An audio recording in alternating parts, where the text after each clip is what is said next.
Thank you again for helping me bring Adrian to the castle. But of course, miss. Is there anything else I can do for you? No, not at the moment. Then I'll come over again tomorrow. Have a nice day. See you. As long as Adrian's still asleep, I should let the Archbishop know about the current state of affairs.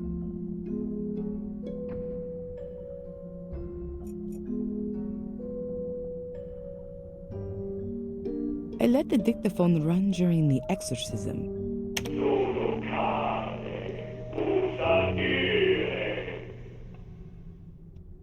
I can't understand a word, even though I understand quite a few languages.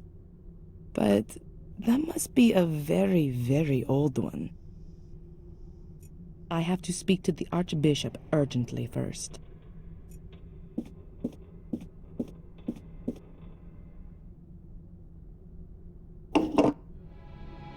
Your Grace, this is Prior Santolini. There were complications. The exorcism failed. No, I don't think that was the reason. Yes. Yes, but that only makes sense if the demon is unknown. Correct, Your Grace. We underestimated his strength. Father Frederick is dead. He was thrown across the room, and Okay. No, the Guardian is doing well considering the circumstances. Yes, Your Grace, I understand. I also think that the location is crucial. The Guardian had an image of Pictish glyphs with him, the same as those engraved on the Shade portal. That's exactly where the demon must be forced back. Yes, into the Black Mirror. It'll be no problem to get there. The demon itself tries to force its way to the mirror. It's drawn to it like a magnet. He won't cause us any problems until then. On the contrary, Guardian and demon will be hard to keep apart. Yes, that's the other side of the coin. But, Your Grace, the man is probably the only one who can fulfill this task. Yes. Is there an alternative to exorcism? Of course, I'll do that. All right then. First, I have to find the entrance to the catacombs under the castle. A chapel is mentioned in the records, which is found down there. That's where I guess the Black Mirror is. Yes. Yes. Thank you, Your Grace. Thank you. Good. As long as Adrian is still asleep, I can start looking for a way in. Most secret passageways in old walls have the characteristic of not being sealed completely airtight. That could help me. I've already spoken to the Archbishop. There's no reason to call him again.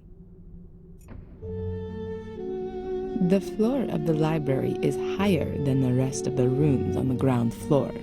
Perhaps the secret entrance is hidden under it. Or maybe just old-fashioned underfloor heating. Matches. They're from a cafe in London where I met the Archbishop a few days ago.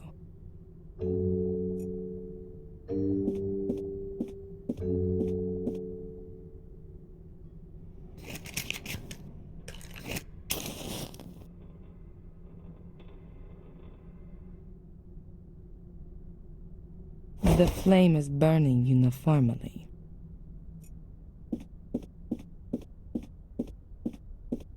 There's only English literature here.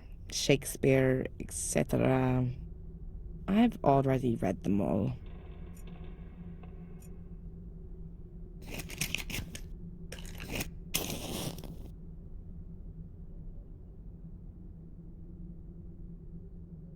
The flame is burning uniformly.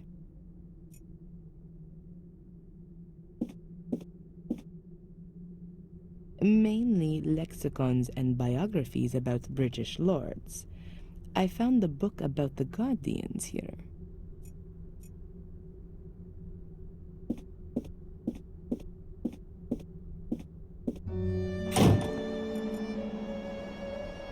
I don't see any way to get through this door. I wanted the rabble to be stored in the hall, so that the kids that sometimes meet outside the castle don't injure themselves. But I didn't think it would be so much. I once saw such a huge globe in the museum in Moscow. It was also made of metal. I remember that Australia was only half depicted on it, because they hadn't yet mapped it out completely when they made it. The entrance to the catacombs used to be under the foundation stone, but Marcus had it sealed off. Now it's only a cellar down there. There were still some old tiles stored in the cellar. If no one had saved them back then the whole floor would have had to been relaid.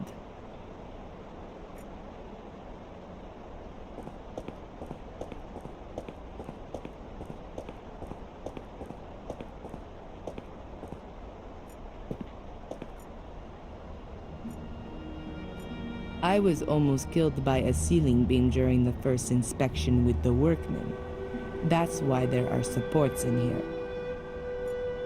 The source of the fire was here in the kitchen. The room up there was the butler's room, I think. The wonderful cutlery didn't survive the fire very well. I've stored the remains in boxes upstairs.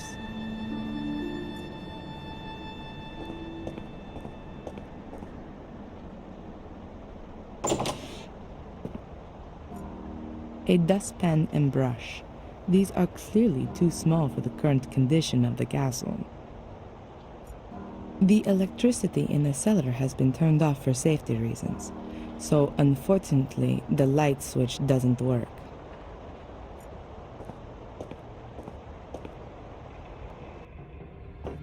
Creepy darkness.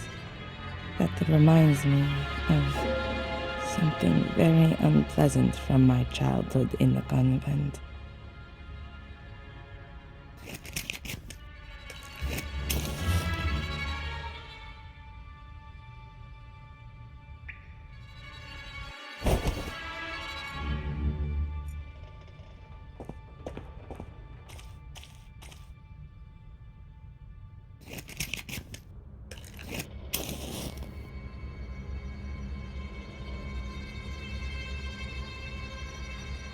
The sewer system under the castle couldn't deal with all that firefighting water.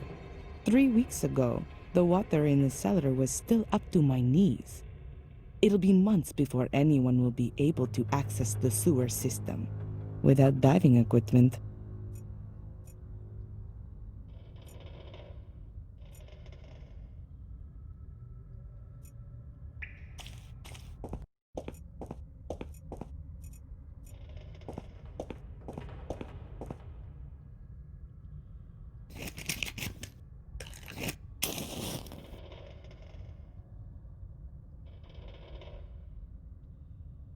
That's the main switch for the cellar. The electricity has been switched off completely for safety reasons.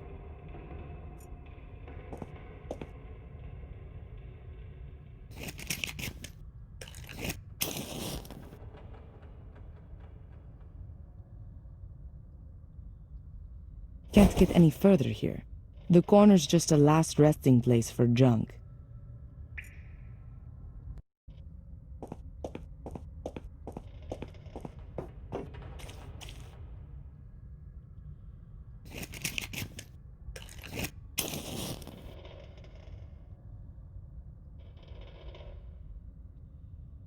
The well seems to be dry.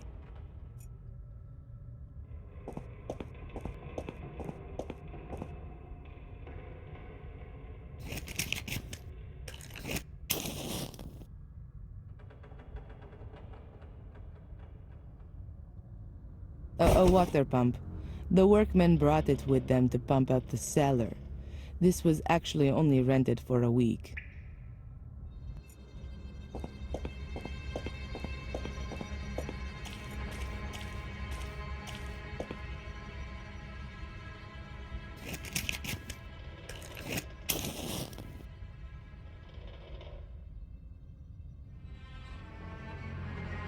The wine barrels have been empty for decades. The last generation of Gordons were tea drinkers.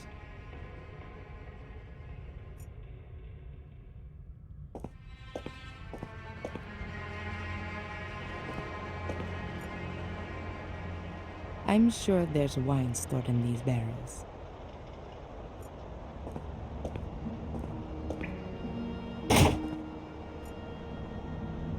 The entrance to the catacombs must be in the castle.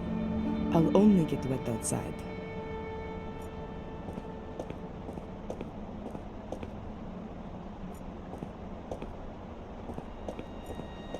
The Gordon family crest. A shield with blue background and 5 golden lilies.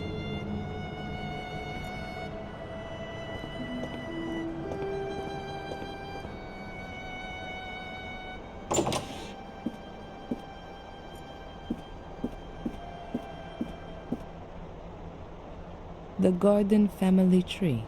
Many of the guardians were women. Isabella, Emily, Rosa, but also Marcus Gordon, Albert, and Durham. There are records on them in the Vatican library. The Gordon file from the Vatican archives. The last entry is from 1923. It notes the handing over of the guardian position to Victoria Gordon. Right at the front of the file is a copy of a letter from Marcus Gordon. In it, he says that the entrance to the Shade Portal is sealed with an altar. The underground chapel was consecrated and prevents the Shades from entering the catacombs.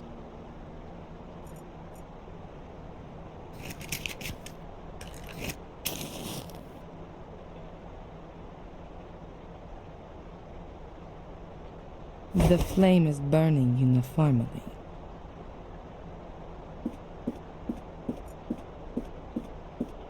A mighty pillar. The wooden cladding is decorated with carvings.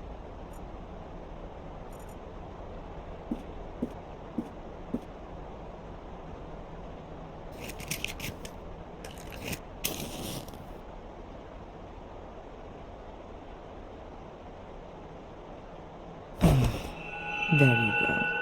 The flame flickers here. There's a draft. And this room has no windows. I guess there's a cavity behind or in the pillar. But how do I get at it? Why didn't I think of that sooner? This plate can be removed. There's a metal wall behind it. And there's a strangely shaped hole in it too. A keyhole, I guess. The hole is the shape of a cogwheel.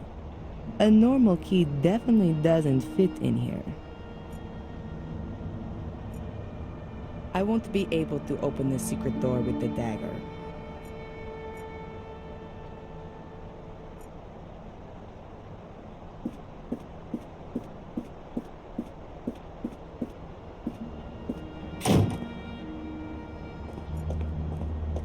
It's raining cats and dogs. I think I'd better stay in the castle.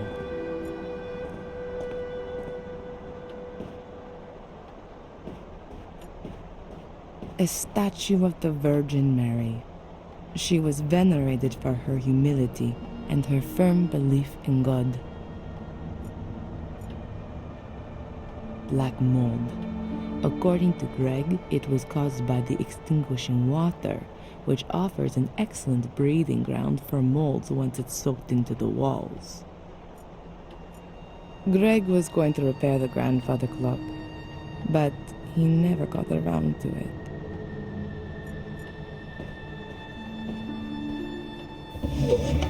There are only Victoria's papers here. Bank statements, bills, and so on.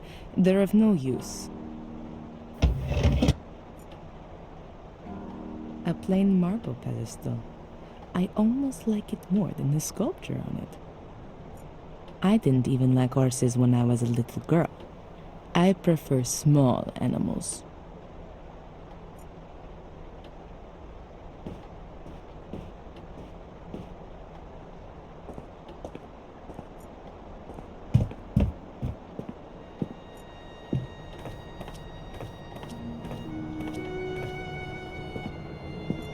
When I first came here, this room wasn't being used. I've had everything that's still usable brought into here. Paintings tell a lot about the period in which they were painted. Fortunately, these ones weren't too badly damaged by the fire.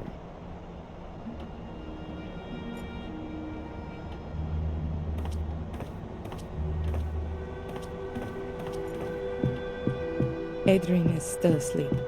I'll leave him in peace.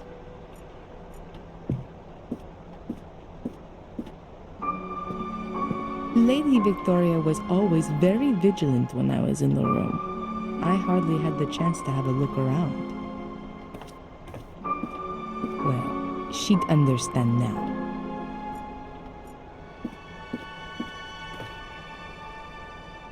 The image of a beautiful woman. I'm thinking that must be Maria. I completely forgot about the machines. As soon as all of this is over, I'll have them picked up. Just a minute. There's a syringe here with adrenaline in it. I'll take it with me just in case of an emergency.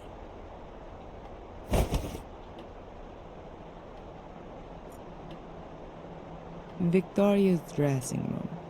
The only area in this room I could have a look at. But in vain, though. There really are only clothes here. Even though she was really ill in her final days, she still set great store in keeping a well-groomed appearance.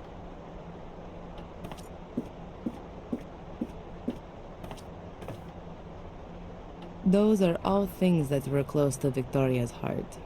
But there's nothing of interest to me there, though.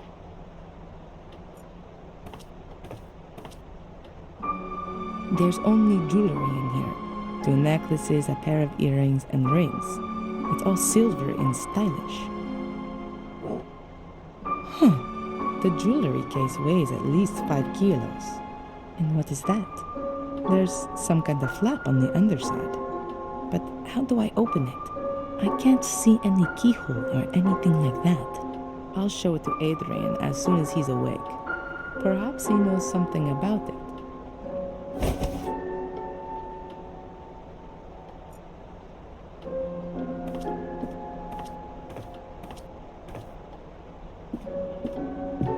Adrian, how are you doing?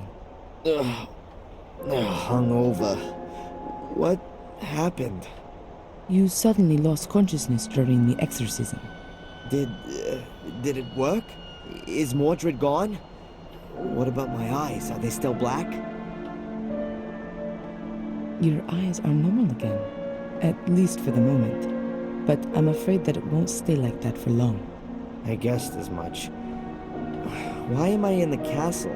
I thought it wasn't safe here. That's true, but I had no other choice. Edward helped me bring you here. Edward? And where is Father Frederick? He's still in the church. We're going back to him late. There were a few complications. So, it didn't work? Unfortunately not. It doesn't seem Mordred can be cast out with prayers alone. Strange. It always seems to work in the movies. Maybe it was the wrong script. The Bible. Yeah. Father Frederick is out of it. Mordred's power was too much for him. We'll have to be quick if we're going to save you. What are we waiting for then? I feel almost good. At least I'm ready for the final spurt. I have another idea of how we can get rid of Mordred. But for that, we must go to the Black Mirror, where the curse began. Where everything began. Victoria told me exactly that, shortly before she died. I should go to where everything began, but I've got no idea where that is and how to get there. I found something interesting in the library. I think it's some kind of secret door to the Catacombs. A secret door in the library? Let me guess. It's locked, right? And you've got no idea how to open it. I was hoping you could help me. Why not? I haven't got anything else planned. No. We've got more important things to do right now. Adrian can always read that later.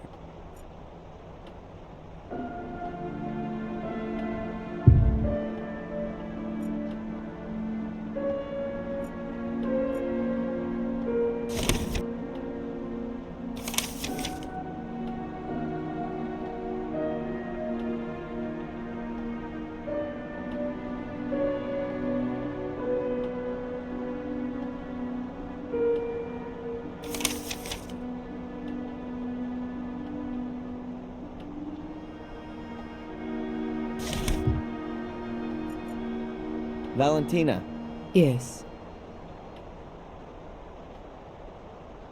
so what actually is this black mirror then? We think it's a kind of portal. And where does it lead? Nobody knows exactly, and it's a dangerous thing to investigate. Mordred tried, but the Black Mirror enslaved them. Pope Innocent III believed it might lead to the destruction of Christianity. What we know for sure is that it's older than anything else on Earth. I thought it might have been built by pagan druids or something like that. It's much, much older than that. The Druids used it for ceremonies, yes, but they definitely didn't build it. It's been there since the dawning of time, so they say. Holy crap. So what is it then? We can only speculate. The mirror attracts evil, or how should I put it? Absorbs it. According to the old Druidic scriptures, there were regular human sacrifices. Apparently, the altar table in front of the Black Mirror portal was already drenched in century-old blood back then. The souls of the sacrifices are drawn into the mirror, but only if they're absolutely evil. The soul of a good person cannot enter the mirror. It seems to be something like... yes. Like... The gateway to hell, perhaps? yes. And no, not just the gate, but the mirror too. Glancing into it reveals the innermost self. It reflects the soul for everyone to see. I wonder what the Pope would see if he looked into it. And all the dignitaries of the world? No wonder the entrance has to be guarded. But times have changed. Why don't we just have a look at the thing? Purely scientifically, I mean. Evil can also break out of the mirror. Its effect is unbound. You can feel its power yourself. Who's ever susceptible is enticed into evil. That's why life in the castle is so dangerous. It's right within its sphere. Mordred was changed. The spark of evil that always smoldered within him was fanned into a blazing fire. He did everything he could to open the portal. Rumors suggest that he almost found the mechanism. The room in which Mordred crossed over into me. Do you know anything about it? What kind of room was it? A kind of ritual chamber. Skulls everywhere, a throne. They investigated a ritual chamber in the old academy, but all the records were lost in a fire around 1512. And the knowledge of it was lost in the process as well. So no, I know even less about it than you do. Someone's leaving me messages describing the virtues of a guardian. You don't happen to know anything about that, do you? I wrote them. They were tests to see if you could become the next guardian in spite of the curse. I had assumed that apart from Victoria, there was only Angelina, but she was nowhere to be found. There was no time. Victoria lay on her deathbed. She was the last guardian. It had to be settled. When we heard that you were maintaining that you were a Gordon and were also innocent of any crime, then the Vatican changed its plan. We had to assure ourselves that you were still of pure heart, and you passed all the tests. But you weren't there. True. I wasn't there. All right, Miss Undercover. Victoria's jewelry casket. There's a kind of secret compartment on the bottom side, but I can't open it. The casket is too sturdy. The dagger would just break. Have you got any idea how to open this? I mean the secret compartment on the bottom. Seems to be a very complicated mechanism.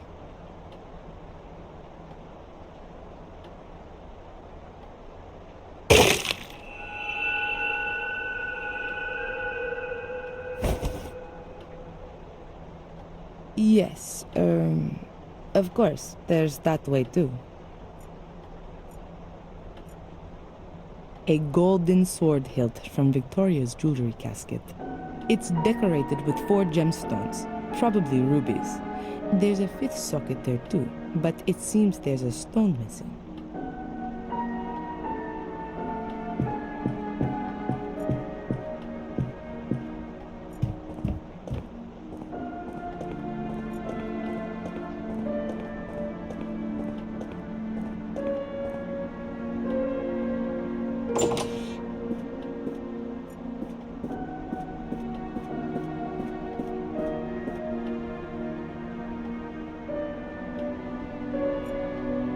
The sword hilt fits perfectly, but nothing happens.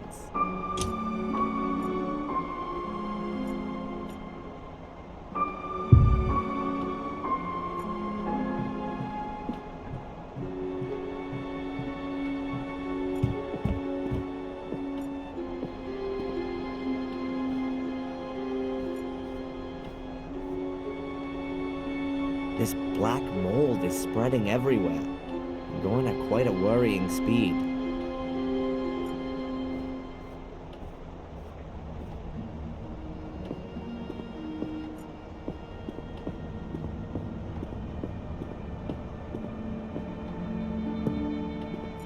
No, it's pissing rain out.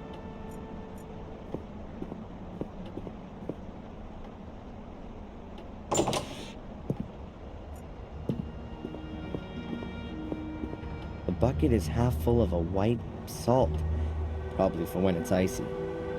I'll take a handful of grit salt with me, just in case I have to help some old grandma cross an icy street.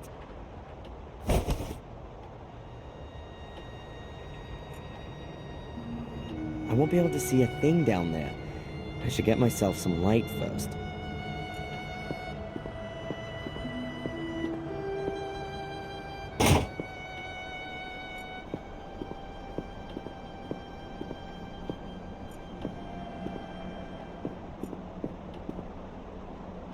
In this weather, I sure need a good reason to be leaving the castle.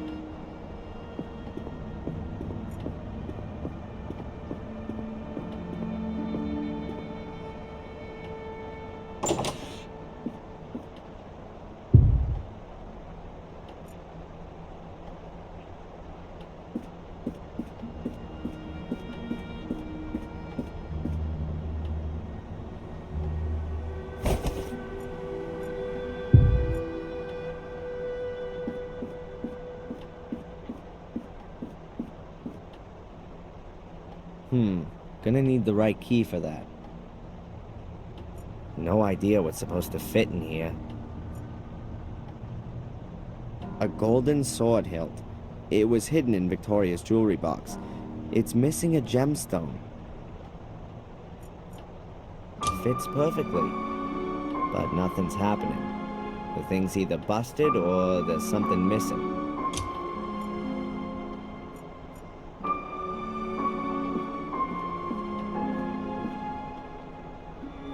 Valentina. Yes.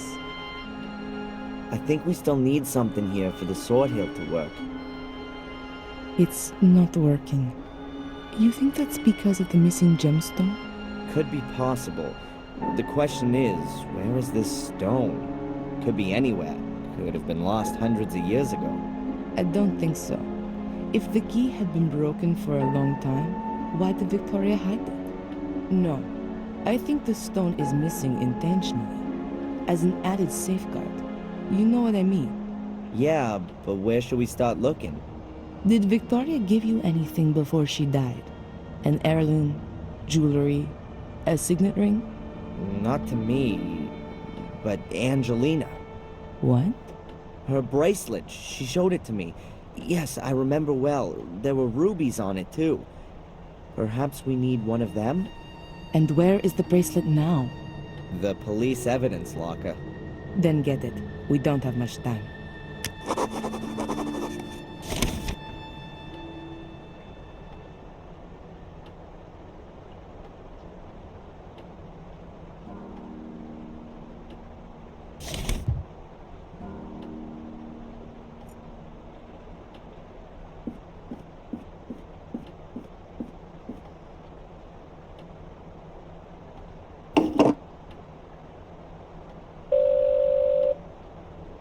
Hello, Madam Fortuna.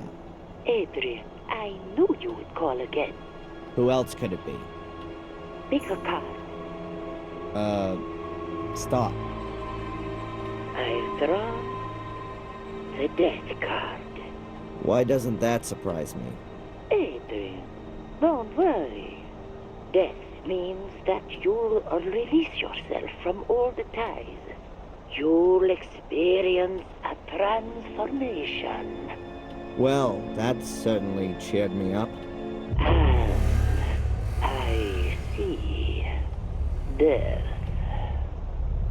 A lightning bolt. A bolt flashes down on you. Stop. The death card again. Adrian, the cards are correcting me. I see a deluge which will suffocate you. Oh, no. Oh, another death card. Adrian, I see darkness.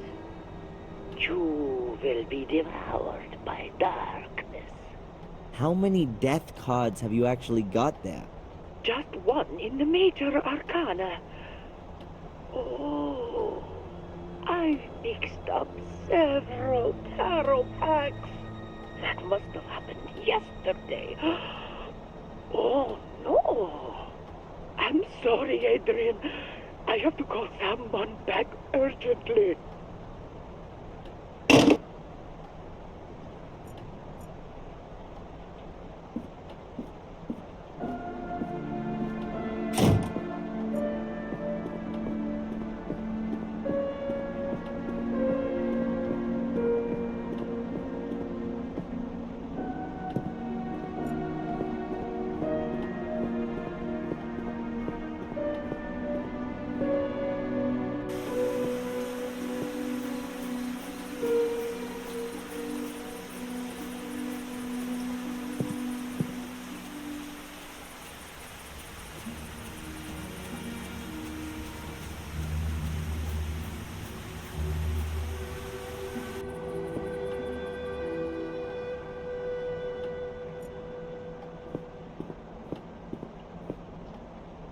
Don't reckon this hole's got much more to offer.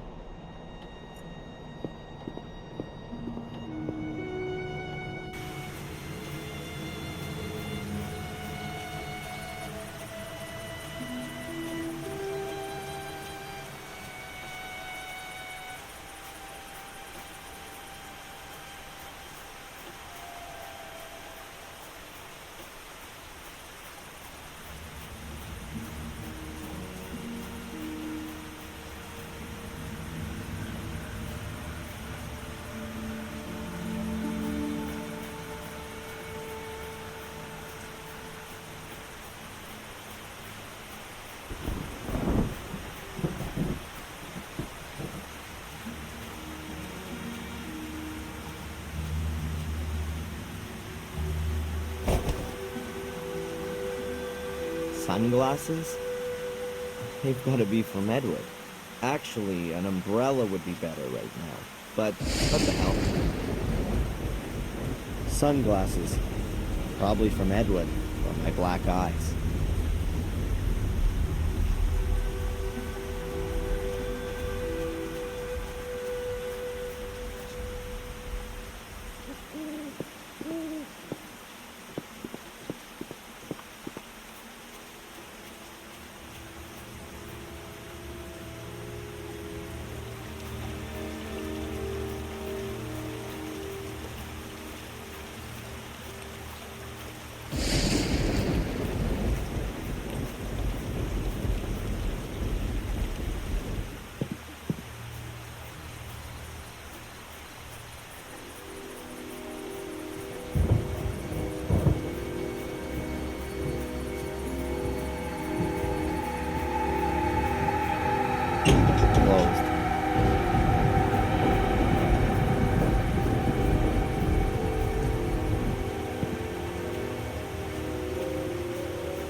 The correct translation is, "See the Lamb of God that..."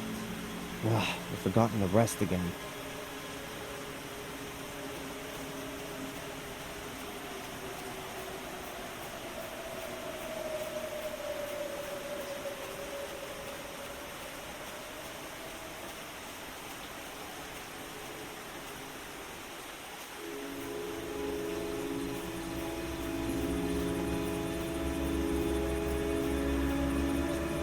Hello? No one there.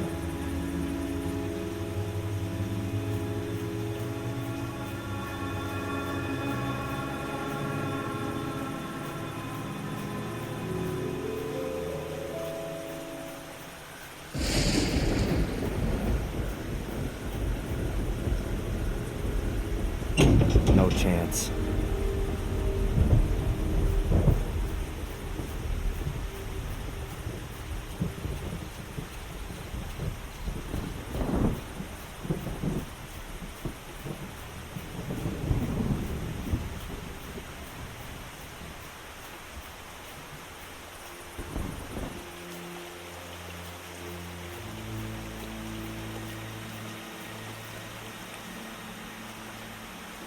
Someone's broken the door in with an axe by the look of it.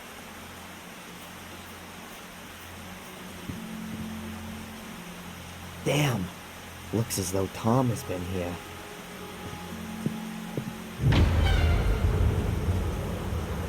Ugh. God damn it!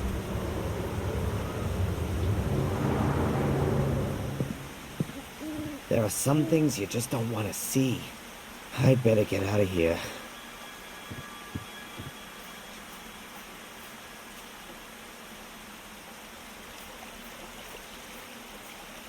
No, I've seen enough.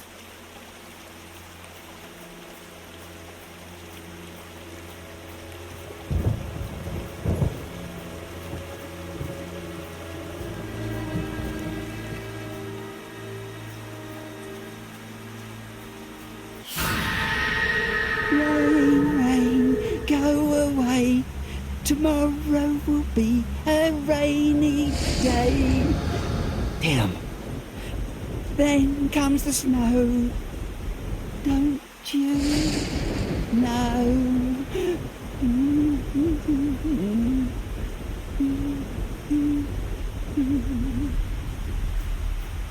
Ralph? That you? Ralph! I was only playing with him. Ralph! What happened? Am I hearing voices of the dead? Or was that really Ralph?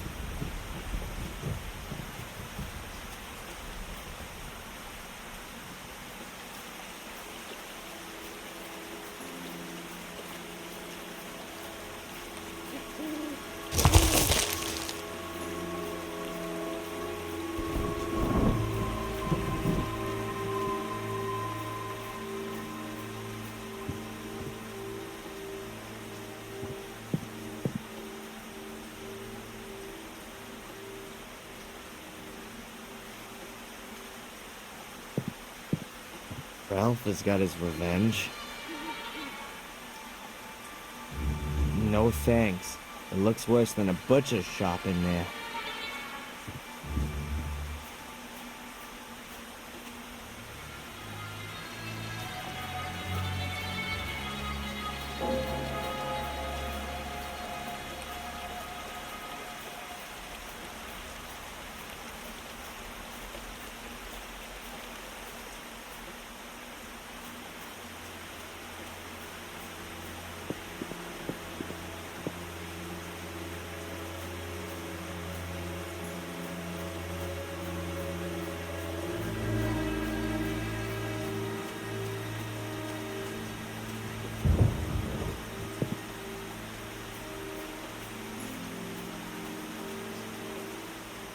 I can't make out the luminous stickers anymore.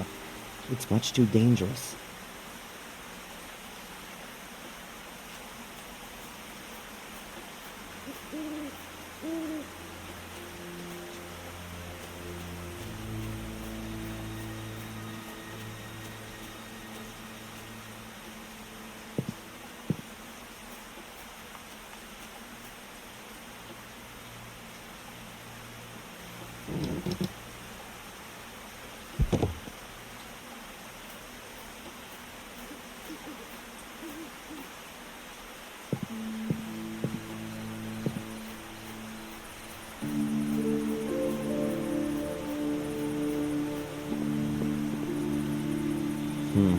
Schooner locked up.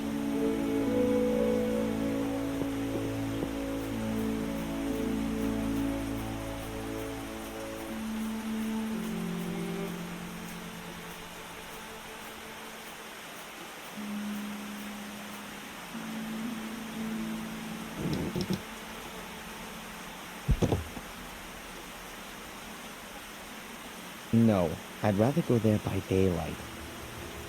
I don't think trudging through the swamp in the night is a good idea.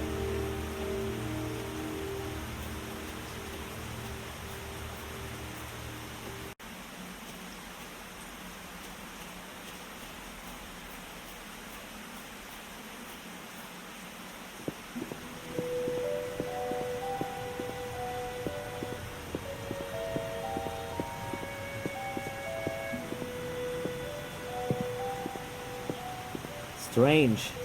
It's never been so quiet here before. The shop's already closed.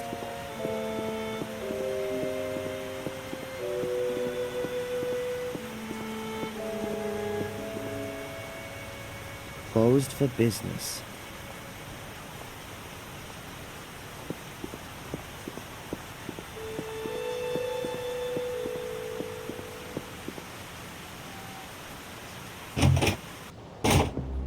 Adrian!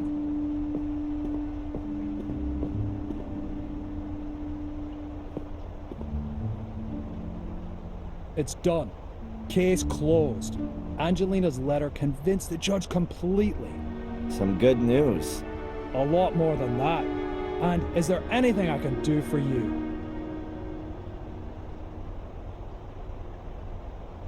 Now with the case closed, all of the pieces of evidence are no longer required, right? In theory, not anymore, no. Then it wouldn't be a problem if I got the bracelet back. You do know that it's a family heirloom. I'll see what I can do. Thanks. Zach! Hmm?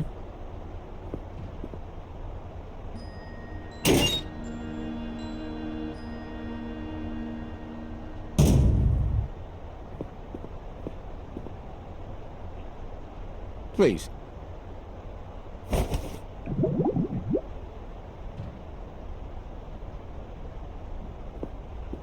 How's it looking with your transfer? Now that's lying on my boss's desk. And knowing him like I do, he's gonna let me stew for a while. But it'll come through sooner or later. Any new developments in the Tom case? None. That piece that has disappeared. Not even Bobby's seen anything of him. Would it affect your transfer if you found him? What a question. Of course it would. The faster the... Hey, you've not just... Well, if I were you, when it stops raining, I'd get myself over to the shack in the woods, over at Warm Hill, and take a closer look around. Ha! Have you actually found his hiding place? If things get too boring for you up at the castle, I could do with a good constable. Thanks, but I've had to answer to a higher calling. Goodbye. Fare thee well, my lord.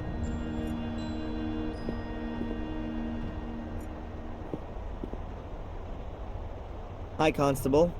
Ah, thee, Mr. Gordon. Has the cafe shut down? Yes, you really missed something this morning.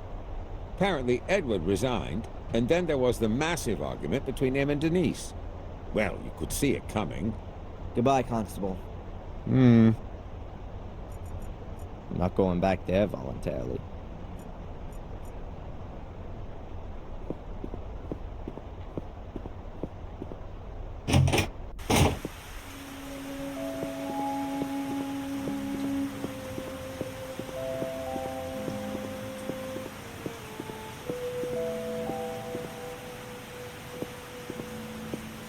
The owner of the pub is dead.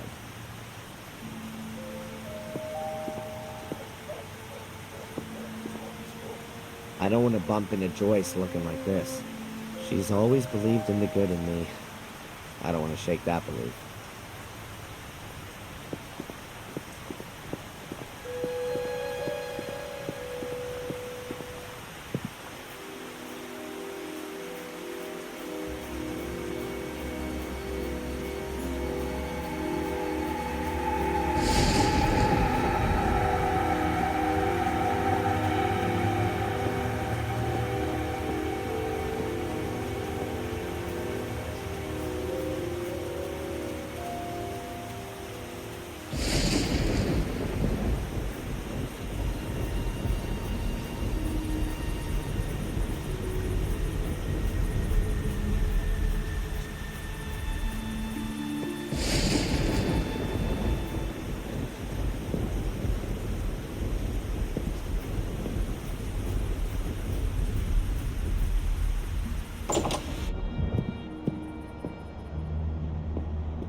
The bracelet is an old family heirloom.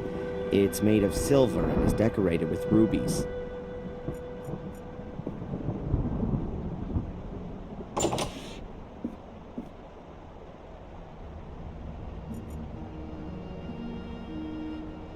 Here, it was really easy.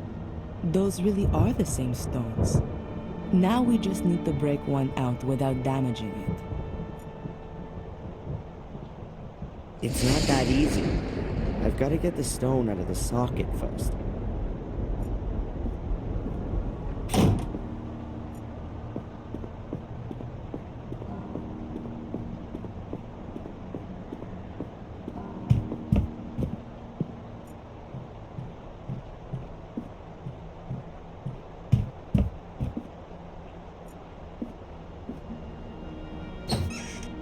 A whole load of photos of my family, with a grave candle in front of them. And then what have we got here? A pair of pliers. I'll take those and the candle. I don't need the other stuff right now.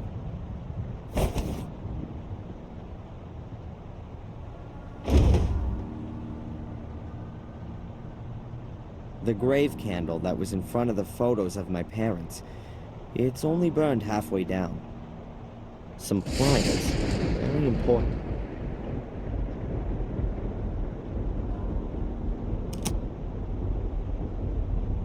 One ruby's enough.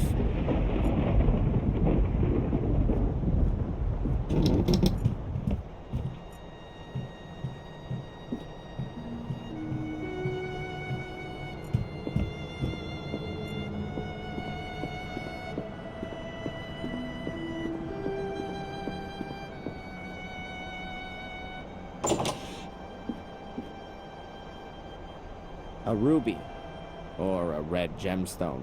I haven't had its authenticity checked out. No, she might not give it back again. Women and jewels understand each other quite well.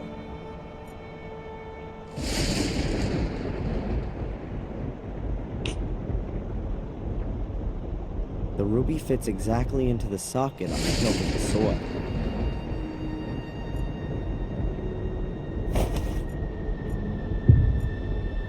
Fortunately, Adrian has found a replacement for the missing stone.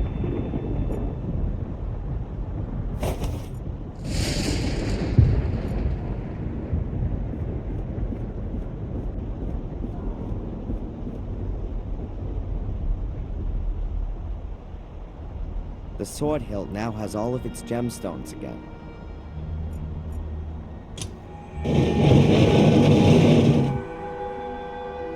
There's a spiral staircase here. I can't see how far down it goes. It has to be a good few stories. Ladies first. Are you scared? Or are you exercising your role as Lord of the Manor? The Guardian isn't allowed to die. Those were your words. I'm just playing it safe.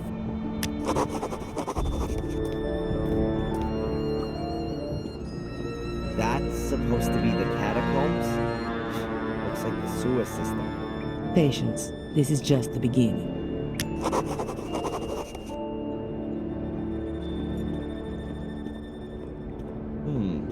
The whole thing could be some kind of cistern. It collects rainwater from all over the castle. It's brought here and then goes stagnant. No, there has to be an outflow somewhere as well. A hefty chain. It's hanging into the water. In this environment, there can only be a whirlpool. Huh, the water's been standing there for some time. I reckon that's the remains of the water from putting out the fire. At any rate, it's not normal sewage.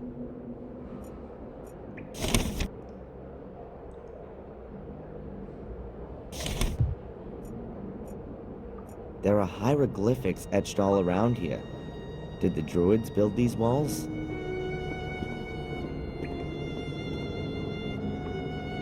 Here's an illustration of a house and a jar.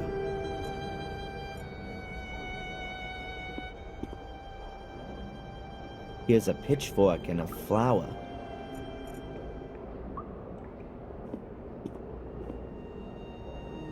There's a bird and a head chiseled in here.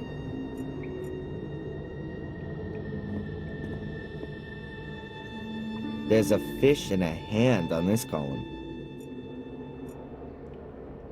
I think that's supposed to be a house or a shack. A bird relief.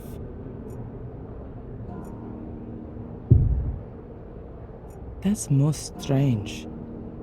What are Pictish glyphs doing here on English medieval walls? Death on its own without any other glyphs isn't a good sign.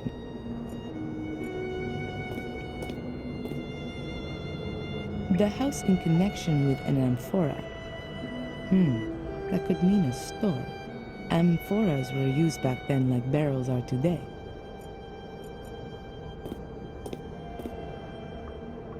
An earlier version of a torch, and I've never seen this symbol before.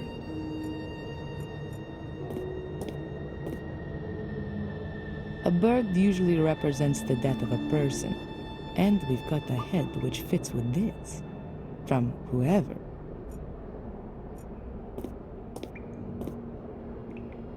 The fish is the symbol for the first day after a new moon. With a hand, though, that doesn't make sense.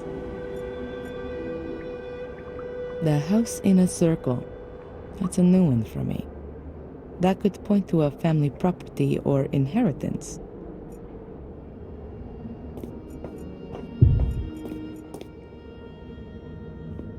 Valentina, Yes. do any of these symbols around us mean anything to you? These symbols look like Pictish glyphs. Obviously an ancient form of writing, more than 6,000 years old. So I'm wondering what business have they got being on these walls? Maybe one of my ancestors thought they looked nice? Do you know what they mean? Sort of. But don't ask me how you vocalize them.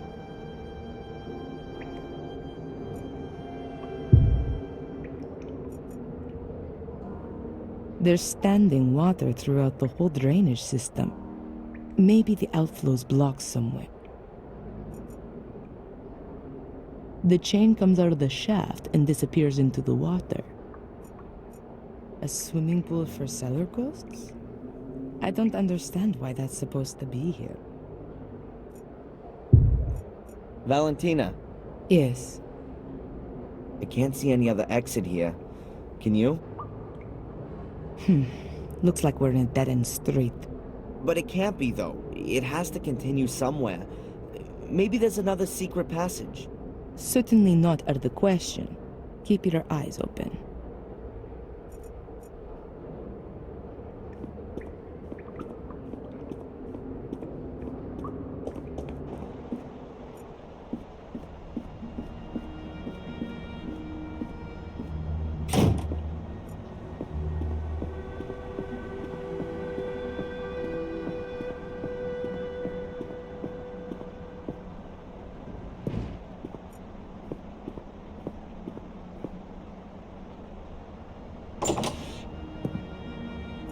I won't be able to see a thing down there.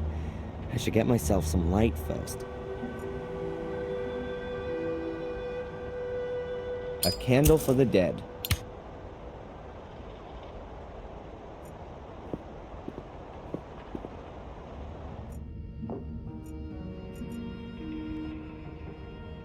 A grave candle is better than no light at all.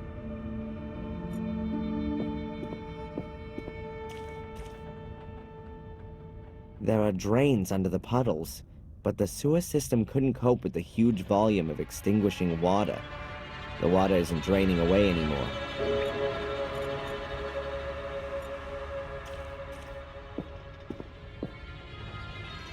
There's a thick electric cable hanging from the roof, just above a puddle of water. Greg was right. It isn't safe down here.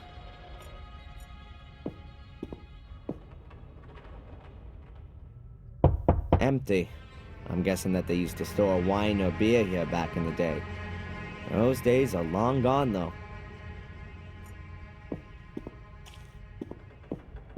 Boxes of empty wine bottles. Just in case there's a life for me after Mordred, I'm gonna give this castle a real cleanup and throw out all of this old junk. Well, I'll hand the job over to Edward, of course. A shelf of wine bottles.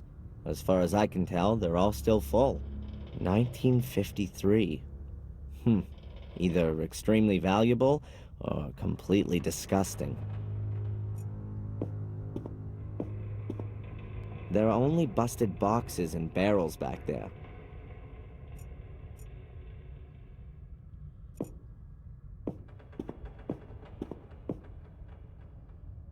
Cellars are often used as the last resting place for all sorts of heavy junk. And it's no different in British castles. At first glance, there's nothing useful leaping out at me here. At the second one, too. I guess that's the main switch for the electricity in the cellar. Who needs fuses if you've got such a big lever? Okay, Mordred. Ever put your fingers in a socket? There's a hell of a lot of juice. It's not gonna give me any more light. I'll turn the electricity off again. No, that's much too dangerous in the dark.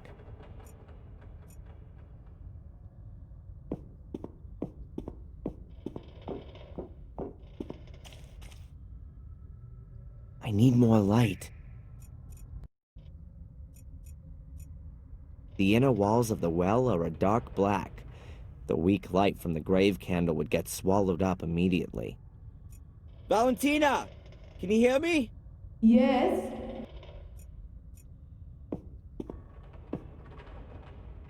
There are metal grates lying around the well. No idea what they're for.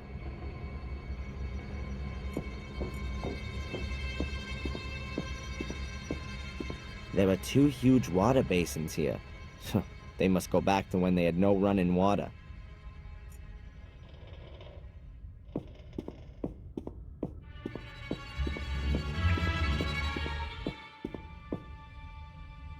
That's the water pump, which they use to pump away the extinguishing water. It's a real monster, and ancient, too. I'm surprised that thing even works. I need more light.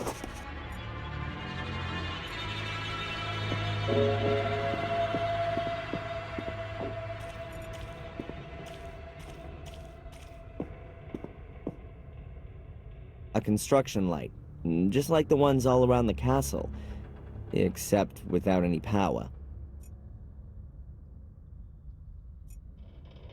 There are no power sockets down here.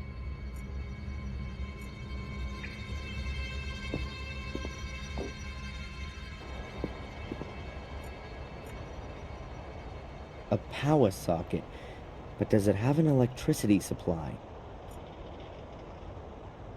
An extension cable, about 8 meters long.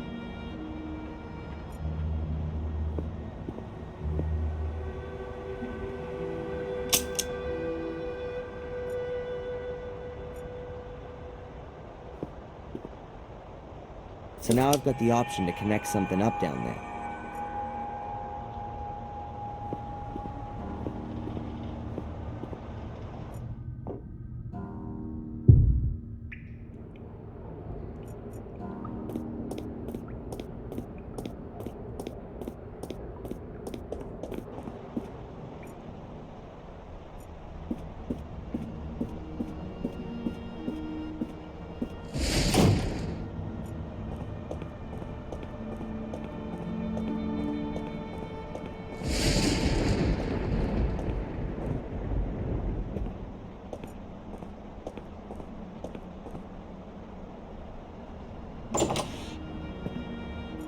The entrance to the catacombs is in the library.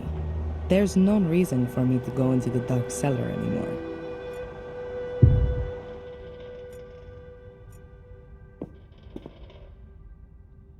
Here's the end of the extension cable.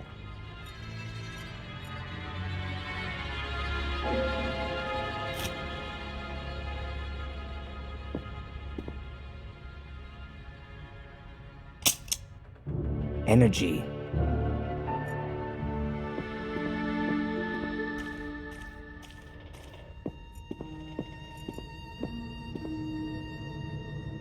You can turn the pump on and off with that. You can even adjust the direction of rotation and the speed. Theoretically, I could pump the cellar full of water again, slowly or quickly. Nothing's happening.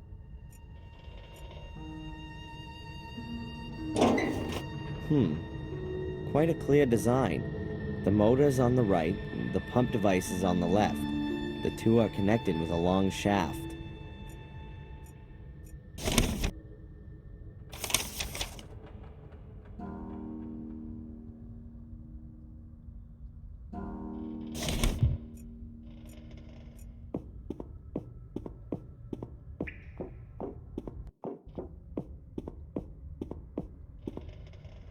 The electricity is on.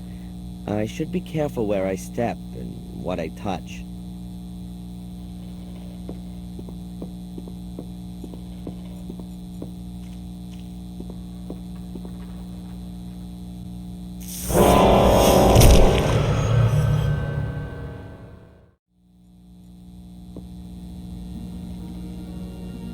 The electricity is off again.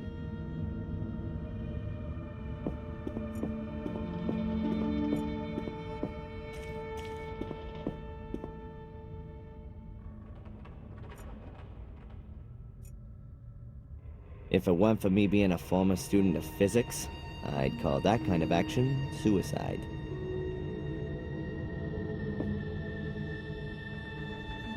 Now the end of the cable's hanging directly in the water.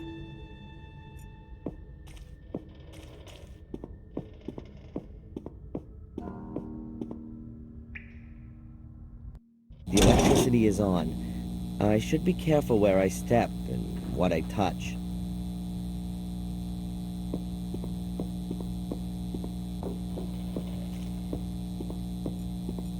No idea what kind of pipes those are. Water or sewage, I guess.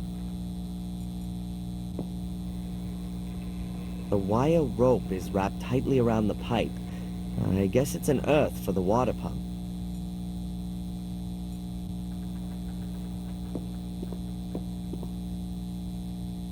I think that's the power connection for the water pump. I guess there were no power plugs back then. That's just one pole. Does this thing use direct current? So that thing on the pipes isn't an earth. It's probably the second pole.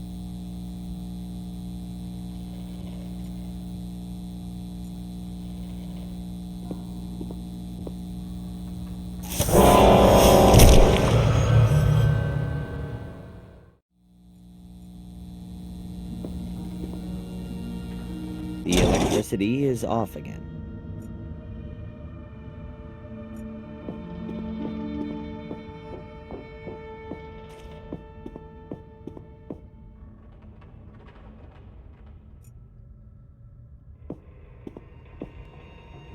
The power cable is now hanging through the grill and straight into the water.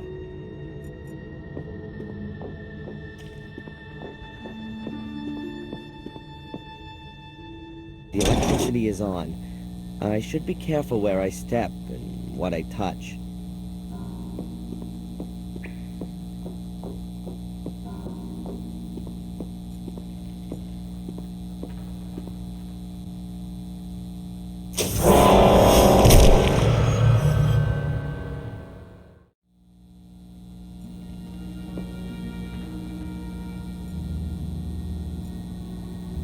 I'll put the cable into the connecting terminal on the pump.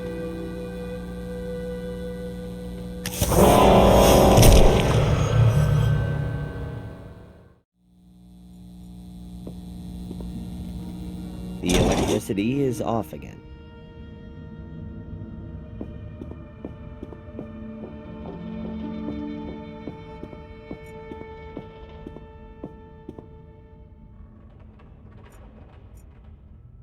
I'll put the cable into the connecting terminal on the pump.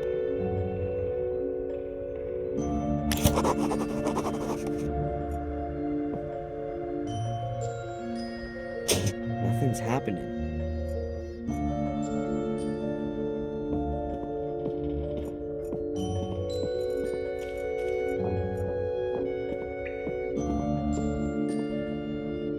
The electricity is on. I should be careful where I step, what I touch.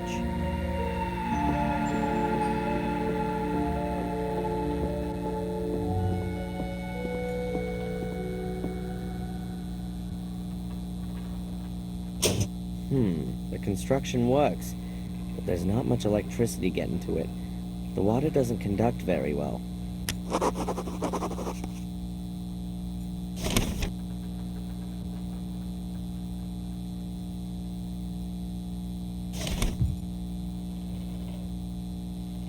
Finest road salt. It's normally made up of around 95% table salt. The rest is dirt.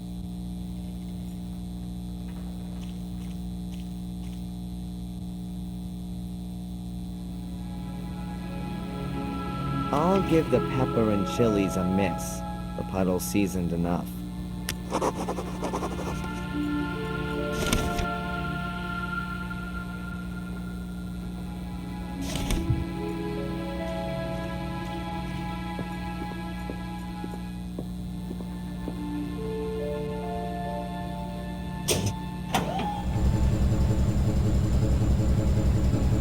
That looks good. Here's to electricity.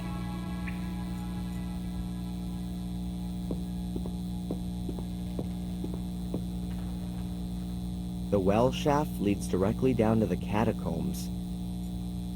Must be a seriously heavy water bucket if you need a chain like that to lift it.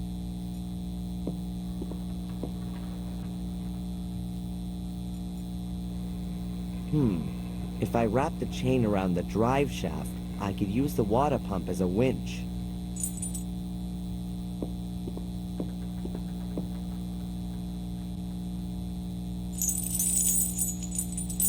I hope the motor's powerful enough.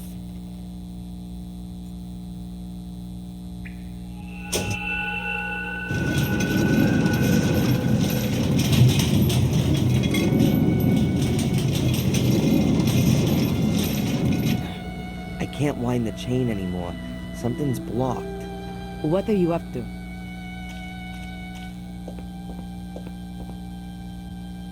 I'm impressed. My improvised chain winch. I'm quite proud of it.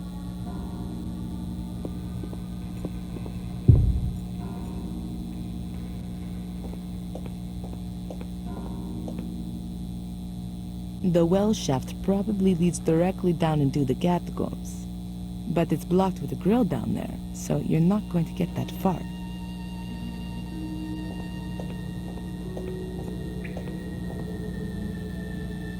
I don't know how you operate the machine, and I don't want to know.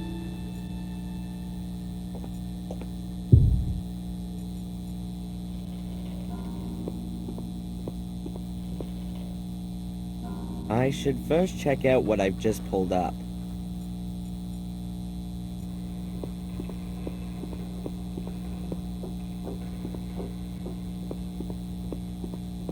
So far, everything has worked wonderfully. No reason to turn off the electricity.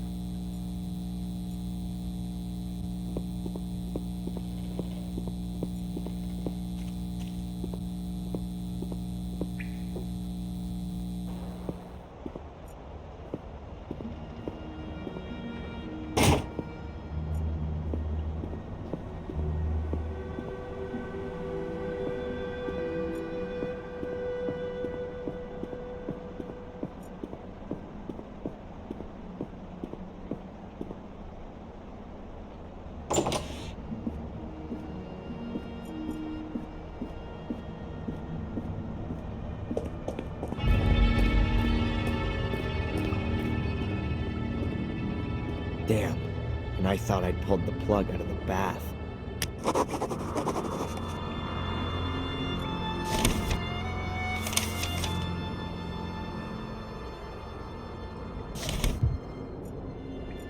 the heck's a cage doing down here in the middle of the catacombs?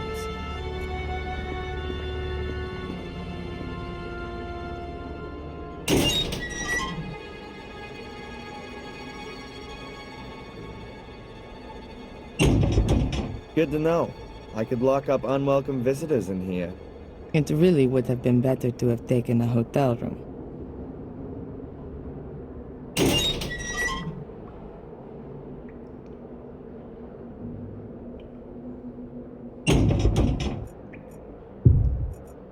I doubt that people were locked up in the cage. It must have been used for something else. Valentina, Yes, what do you think's going on with this cage? I don't think that's a cage in the usual sense. How come? Isn't it a wonderful torture device, especially with the water? Oh, right. So that's your interpretation of a normal cage usage. Don't forget, I'm being possessed by an 800-year-old tyrant. May I tie you up? What? No! That was a joke. And what are we gonna do with it now? Any ideas?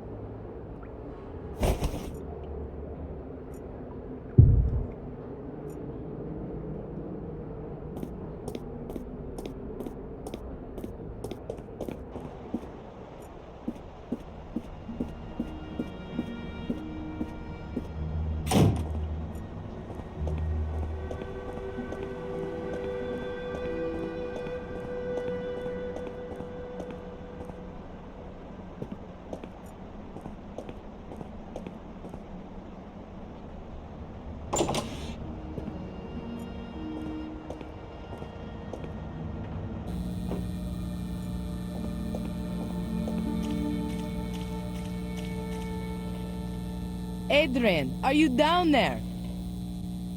Sorry, you must have dialed the wrong well.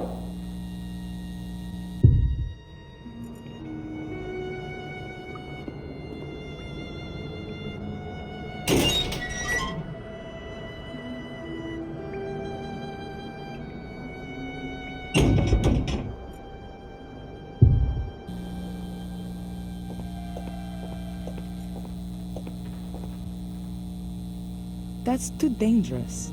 I'm not going to know up here what Adrian's doing down there. If he's in a cage, he could drown. A rope, around 20 meters long. Lifting capacity, I guess around 50 kilos, no more.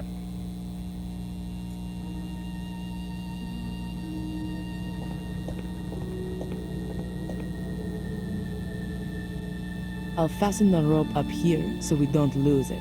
Then I'll drop the free end down the well.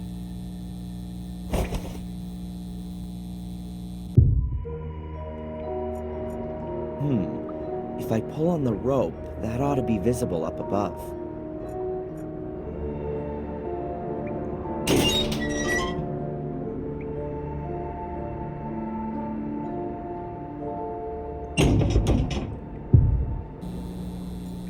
The rope's hanging in the well.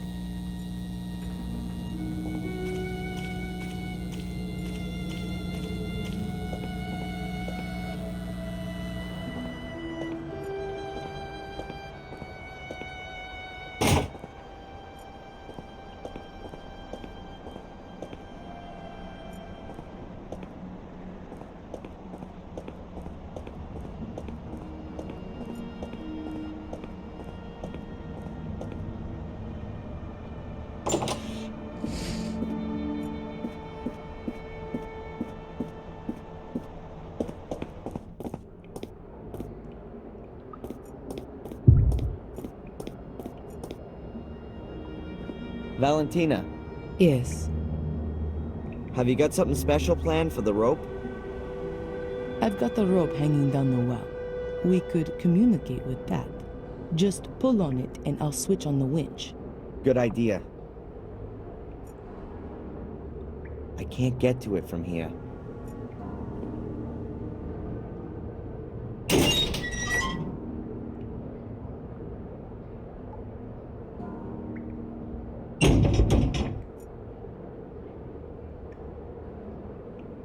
Nothing's happening. Valentina's definitely not up there. Oh, excuse me. I'm just going up.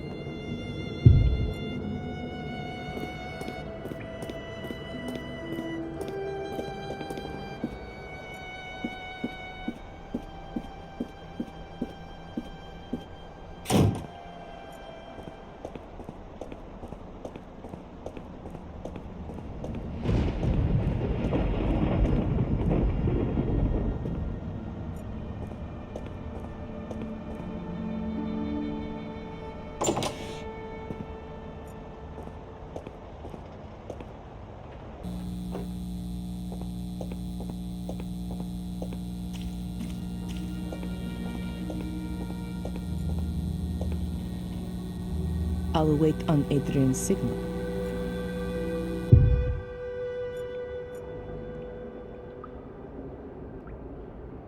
Okay, hold your breath.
Okay, hold your breath.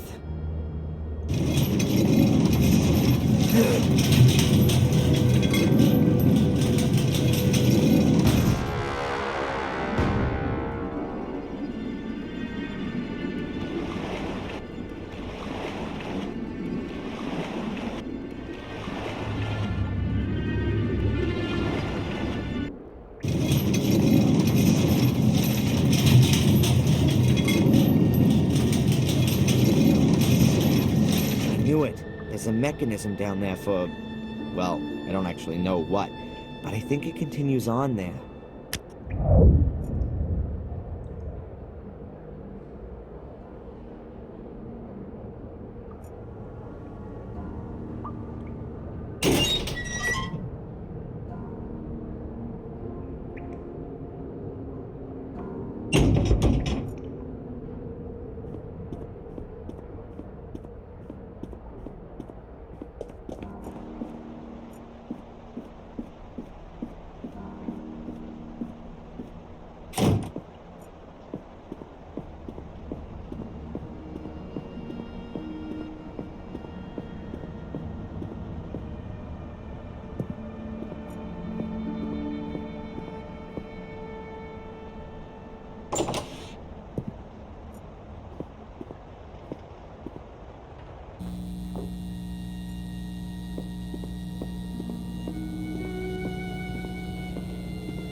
Valentina. Yes. Yes, I think I found the other way out. Underwater? Can we get through it? There's a kind of switch system down there. I think that by pressing the switches in a certain sequence, then something will happen. But exactly what will happen, we don't know. Perhaps I better do it. You're not allowed to die. And you? Without you, Mordred's gonna make my soul his #1 abode. No, I'll do it.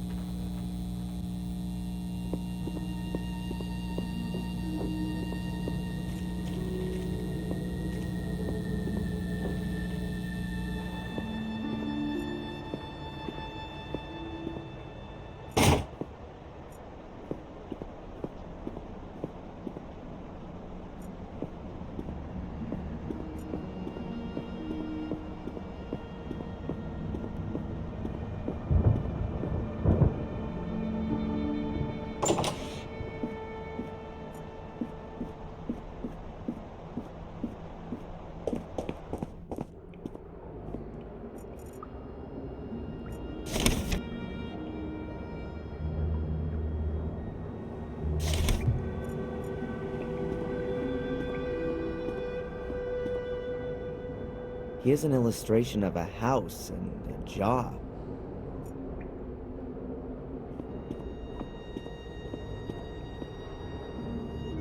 There's a fish and a hand on this column. There's a bird and a head chiseled in here. Here's a pitchfork and a flower.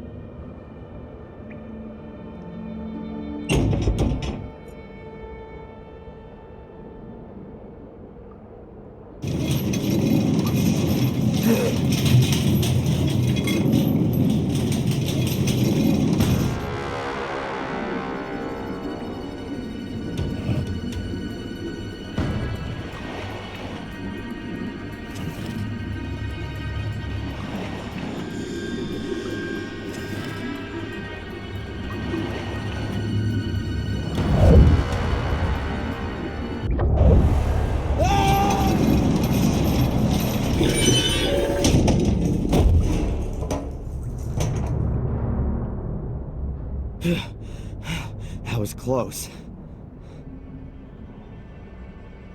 It's just getting better and better here. Adrian? Adrian! Is everything alright? Yeah, everything's fine. I'm okay. It's a little touch and go, that's all.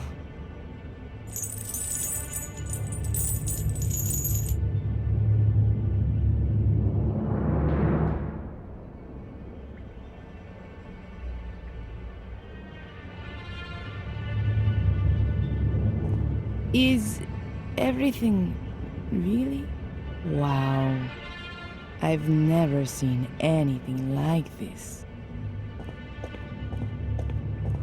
Isn't that just so impressive? Well, I'm so glad you like my humble wine cellar. I've never seen a statue like that before. Could the Gordons have put it there? Or is it much older? This place would be an archaeologist's dream.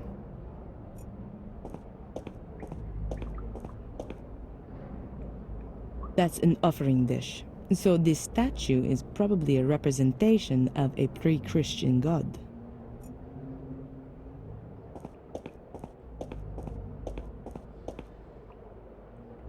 The hieroglyphics have lasted well.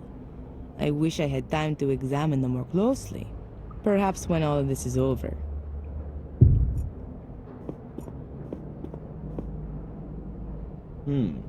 Ginormous statue of a guy with a sword, without a head. Could that be Mordred? Hieroglyphic after hieroglyphic, as far as the eye can see.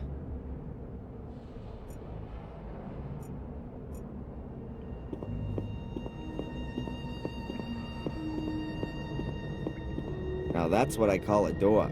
Solid stone with iron bands and 6 locks.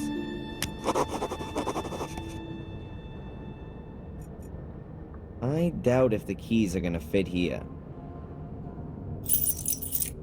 Oh well, It was worth a try.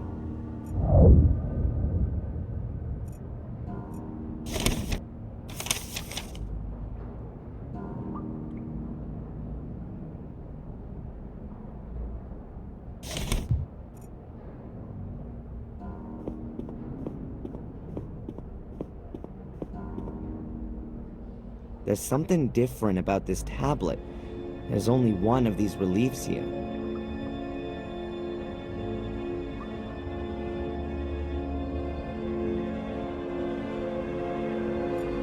A strange death's head with a huge mouth?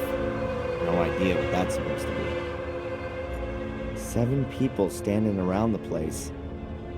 Oh no, 3 of them are lying down. Are they sleeping or are they dead? A whole load of symbols. Fish, crown, no idea, bones, and so on.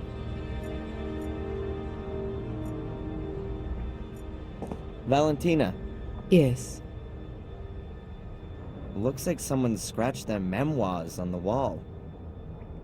The hieroglyphics on the wall seem to be describing certain things which were dangerous for them back in those days. Bread being important I can get. But a bone? No, I don't mean each symbol on its own, but a row of symbols describes a person, for example. So like, bread would belong to a baker then? Yes, but it can also describe other people. Bread was baked by bakers, sold by traders, and also then eaten at some point. Does it say how you get the door open as well? Right now, I don't see any connection. A couple of sticks of dynamite could come in handy right now. I doubt it.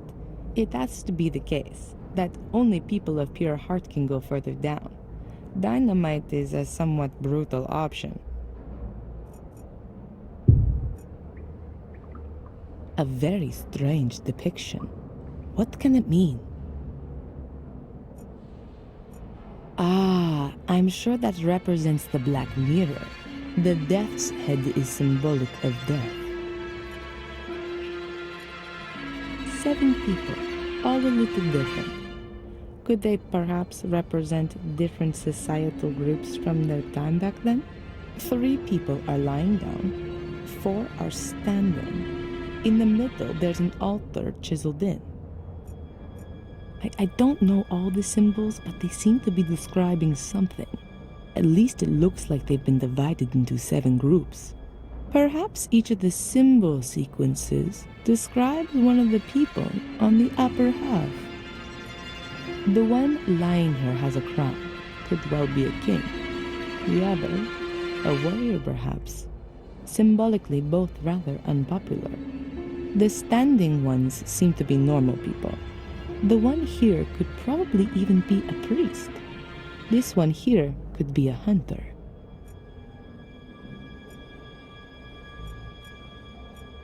Richly decorated stone sarcophaguses. You'd probably only have highly respected people buried in these. But I don't see either a name or crests here. No noble Gordon would have themselves buried without them. So, that means there probably isn't a Gordon lying here. Nothing. Just a rusty sword with a shattered blade.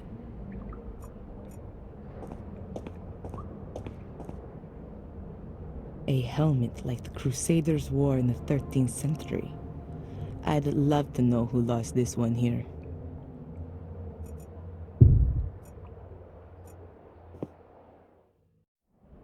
A rusty helmet. Somebody probably lost it.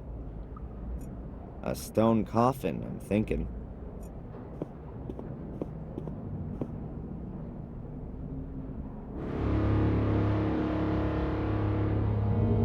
What are you doing? I'm opening the coffin? Have you ever heard of rest in peace? What? When there could be something inside that's vital to our mission? I just don't think this is right. Not one bit.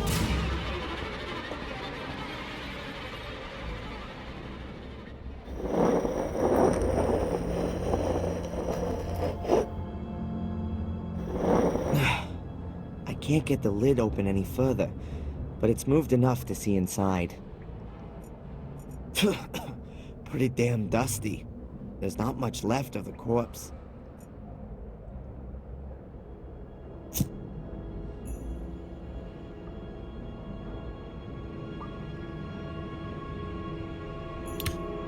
There's an arrowhead in here. Still looks pretty good. I'm gonna take that with me.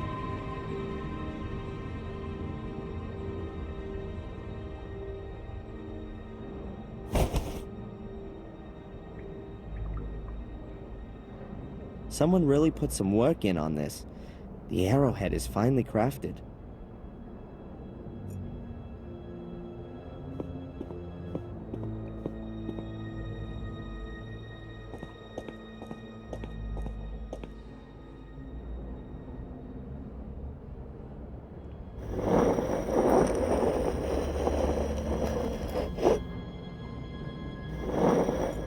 There's a weird disc thing lying among the bones.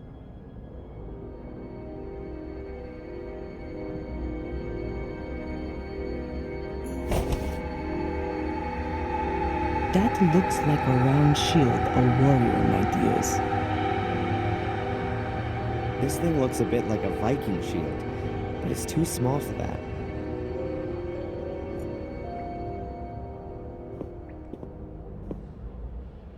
There's a rusty broken sword lying on the ground here. No idea how that could have got here.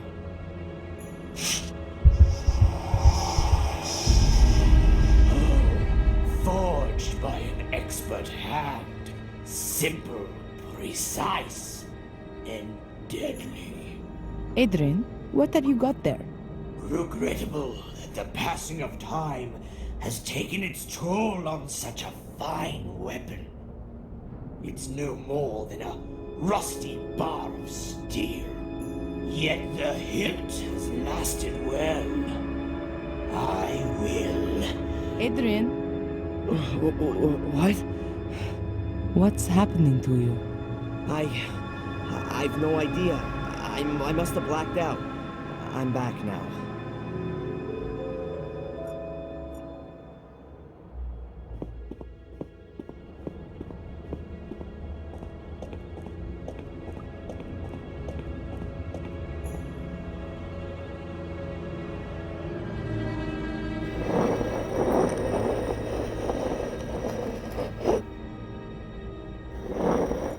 Something's sticking out of the dust.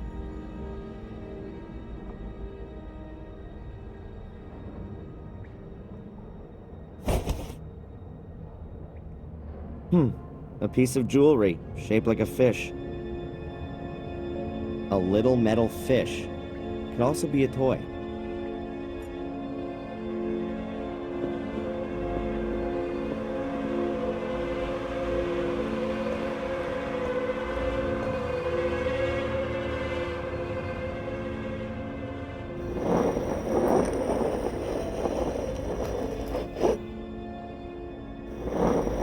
There are only a few bones in here, nothing else.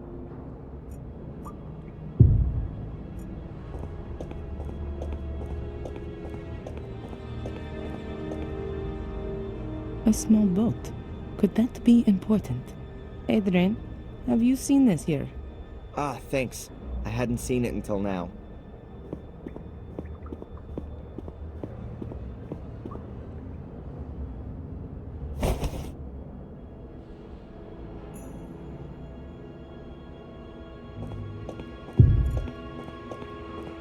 A little wooden boat. Reminds me a bit of a children's toy.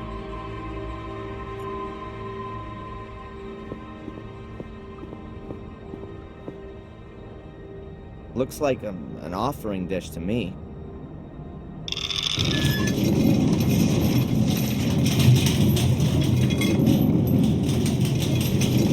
Oops. There are 6 long chains hanging against the wall, running from floor to ceiling, and they disappear into holes. And there are some kind of capsules hanging on the chains.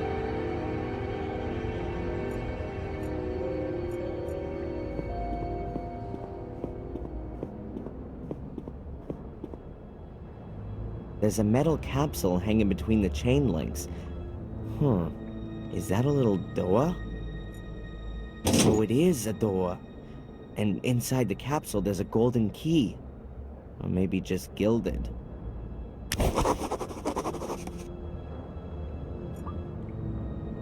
A golden key from one of the capsules.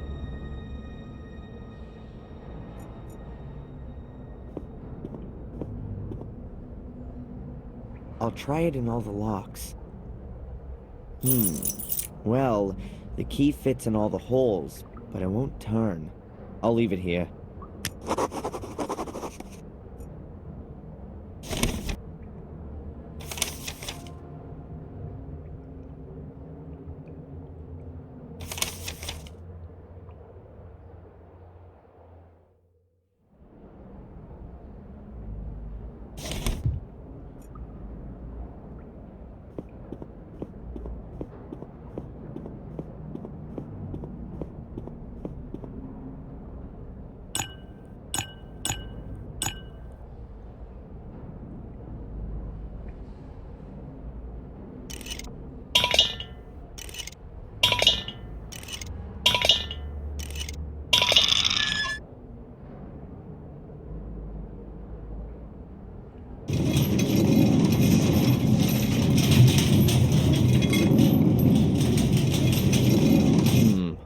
No idea how that works. Looks like some kind of a scale, and it's connected to these chains. Now, what should I weigh?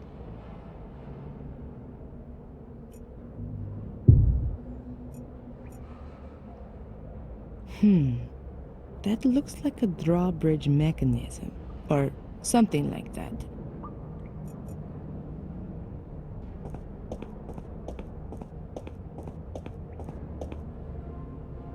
I see. The Guardians seem to take their guardian duties very seriously. You're not going to get past this door all too easily.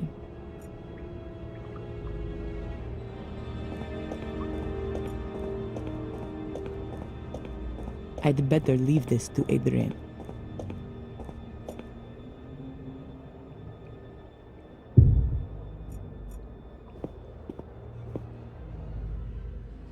The last key didn't fit. Maybe this one here.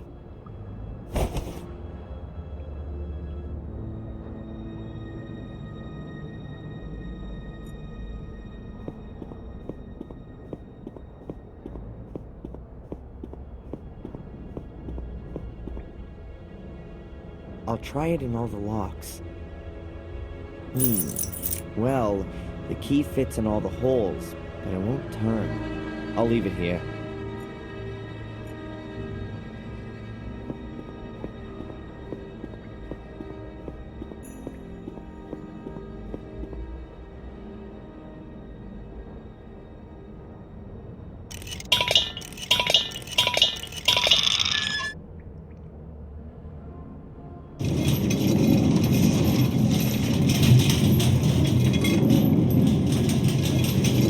I think I'm still missing something.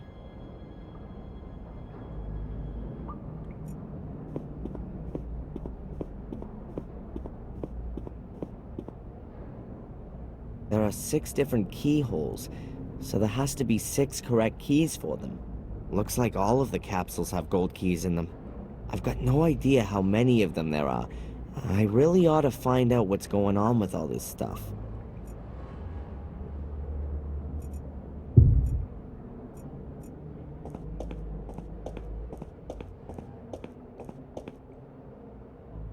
Looks like something's missing here.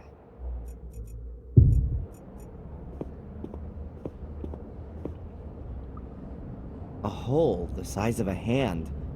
No idea how deep it is.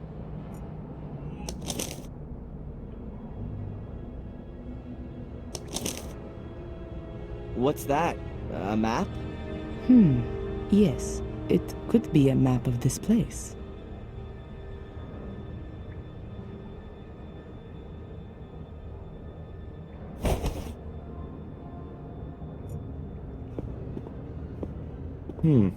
It seems to continue here. Valentina, you coming? Wait, Yeah? you see that there? Yeah. Those aren't hieroglyphics. That's Latin. Your ancestors must have written that. And what does it say exactly? A warning. Beware, guardians of the shades. They will take possession of your soul as soon as you venture into the dark. Shades? Is that some kind of metaphor? No, I don't think so. In the Book of Guardians, it said that Marcus had to battle through an army of shades that his brother had summoned out from the mirror. Makes sense. First Mordred, now Shades. Well, my soul's not gonna get bored, that's for sure.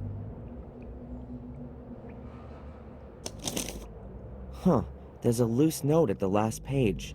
The ancients' graves are watched over by their shades. Their fate has been thus for thousands of years now, with no end ever envisaged. They were born in death, and it is death they wish to spread. The ancients forced them into our world. Thus, they don't belong here. They can be neither caught nor appeased. However, the light from the green flame unsettles them. It drives them into the darkness. One should not come too close to them there. Their power is old, very old.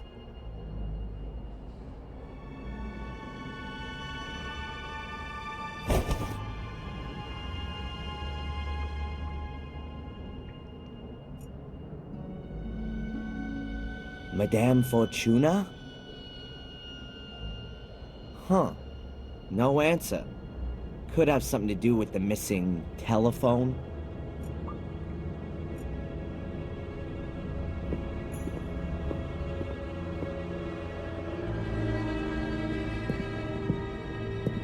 This is one proper labyrinth. Where now? Straight ahead or to the right? Did you see that? In the room ahead? What is that? No idea, but it's moving. Is that one of those shades? Whatever it is, we shouldn't get too close to it. Be a good idea to close the door. Huh? How did you know that the switch was the right one? I didn't. That's what you call putting your faith in God.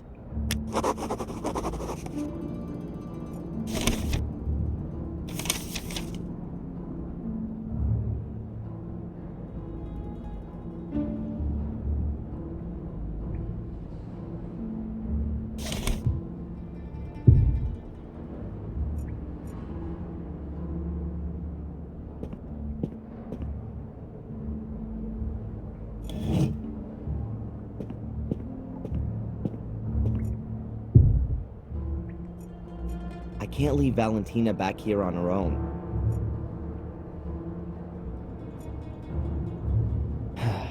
Unfortunately, the map can't help us down here in the catacombs.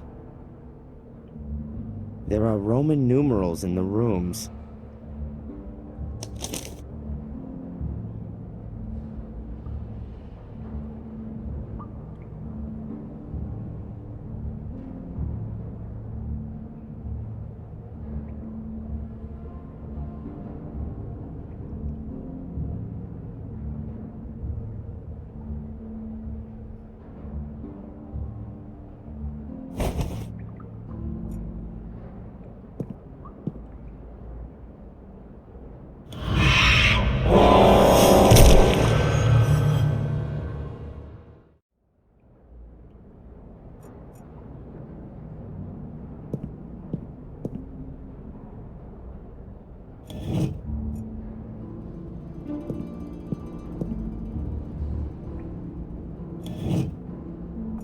I can feel something dark in this room.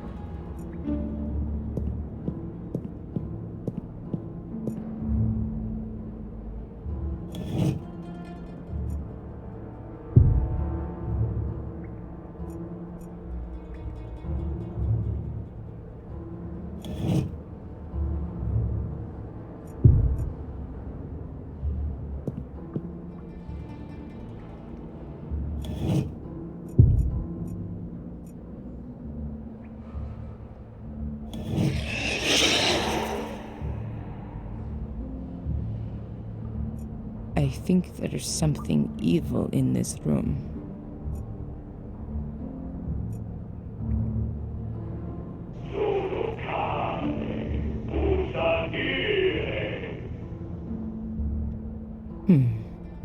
No reaction. That's just as well too.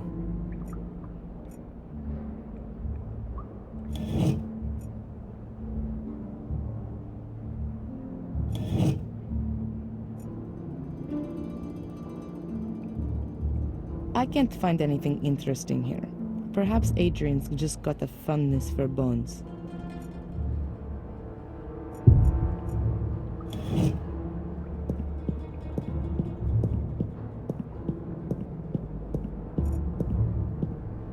Ugh, the whole niche is full of human skulls. Well, not quite. Here's a bowl, rather nicely decorated.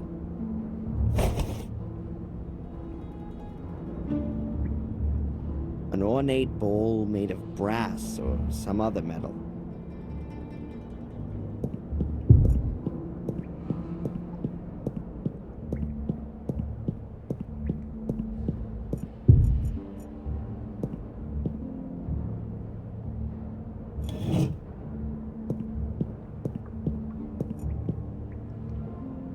I need Valentina's help for that.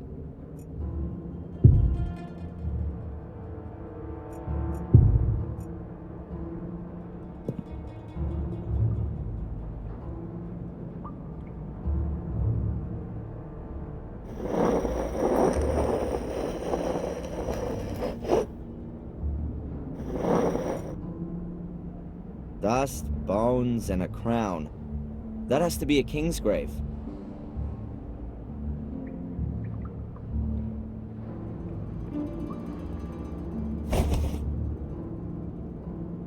Or a thief's. One that stole a king's crown.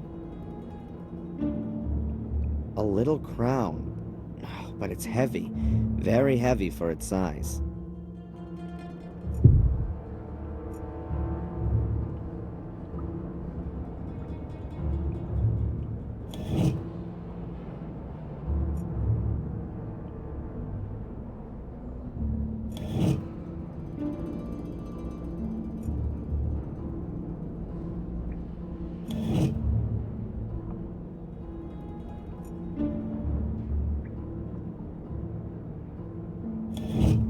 Strange light.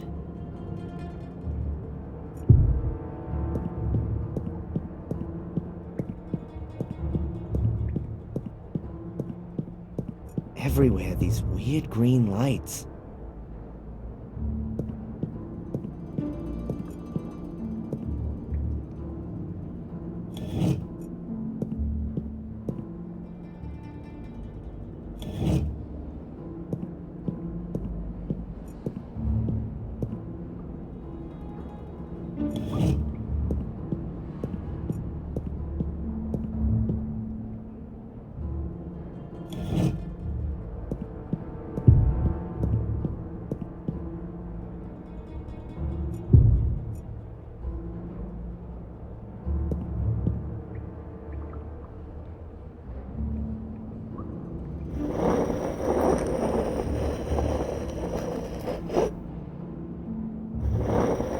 Nothing.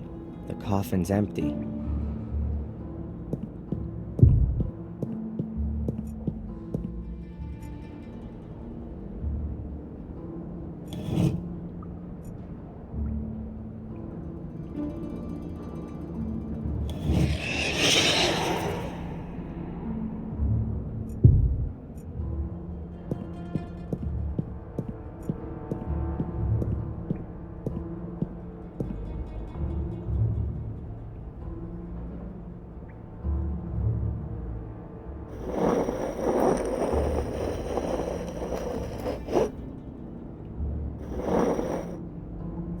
There's only dust in here. Oh, and a weird-shaped staff.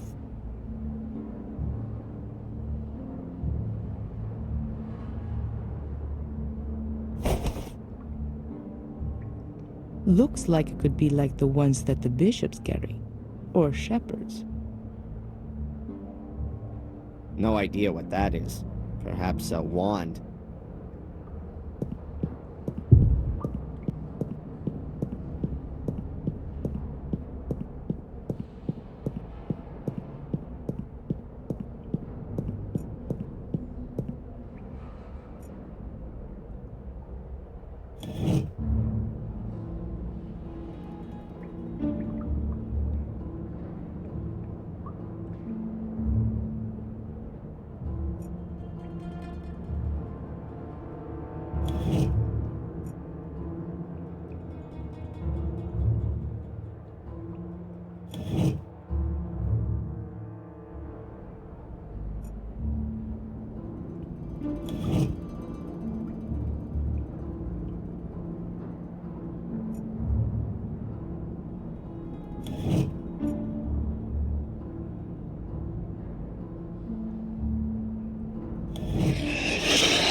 I'll wait till Adrian's here.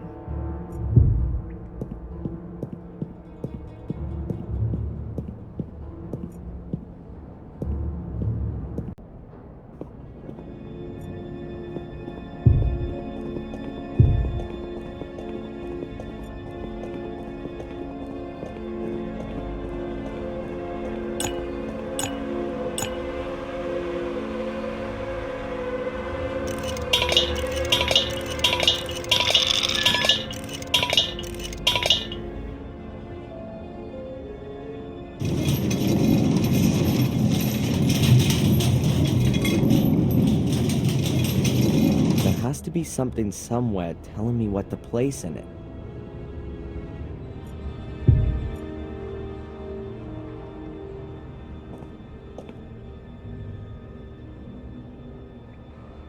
Seven people, all a little different. Could they perhaps represent different societal groups from their time back then? 3 people are lying down, 4 are standing. In the middle, there's an altar chiseled in. The one lying here has a crown, could well be a king. The other, a warrior perhaps. Symbolically, both rather unpopular. The standing ones seem to be normal people. The one here could probably even be a priest. This one here could be a hunter.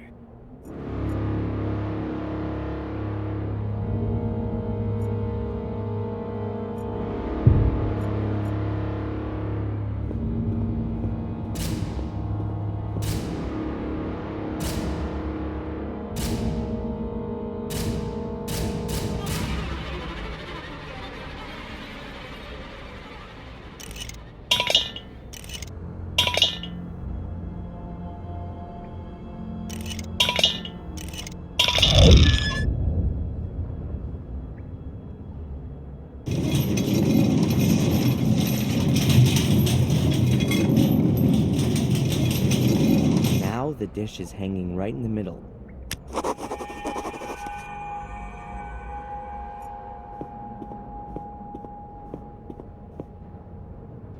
Now all the capsules are hanging level. Something tells me that the keys in there have to be the right ones.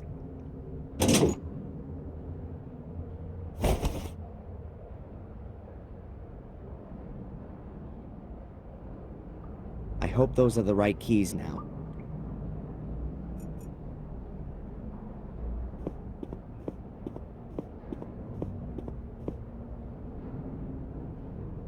The locks are all undone. We ought to be able to open the door now. I'm so close to where I want to be. Why should I turn around?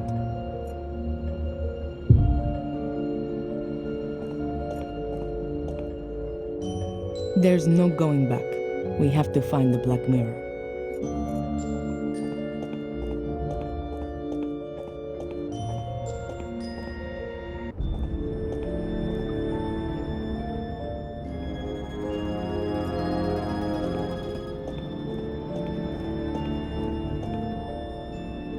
That's a whole lot of skulls in the wall. They're lying in there like a vast set of print blocks, or something like that. Almighty, eternal God, I pray for the souls of all those who have been robbed of their peace in death for all these hundreds of years. Lord in heaven, hold your protecting hand over them. even if they were not Christians. For your love is boundless and eternal. Amen.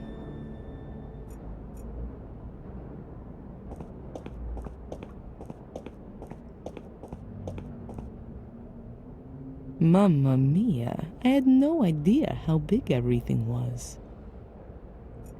The bridge has been holding up for centuries. It ought to last a little bit longer. The headless figures again. It's looking to me like the statues didn't have heads right from the start. Whoever they are supposed to represent, he certainly didn't have much to offer from the shoulders upwards.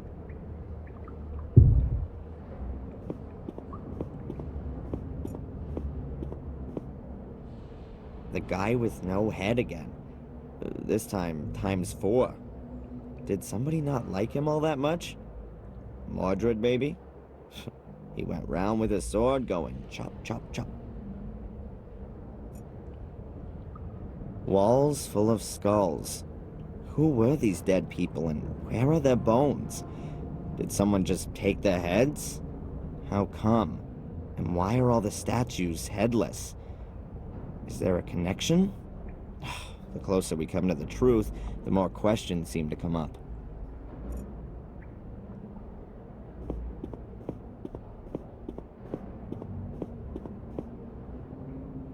That goes a hell of a long way down. This light reminds me of the cavern under the stone circle. Could there be a huge cave system under Willow Creek? Highway to hell. Damn, the route is crumbly. I hope it's gonna hold out for a bit.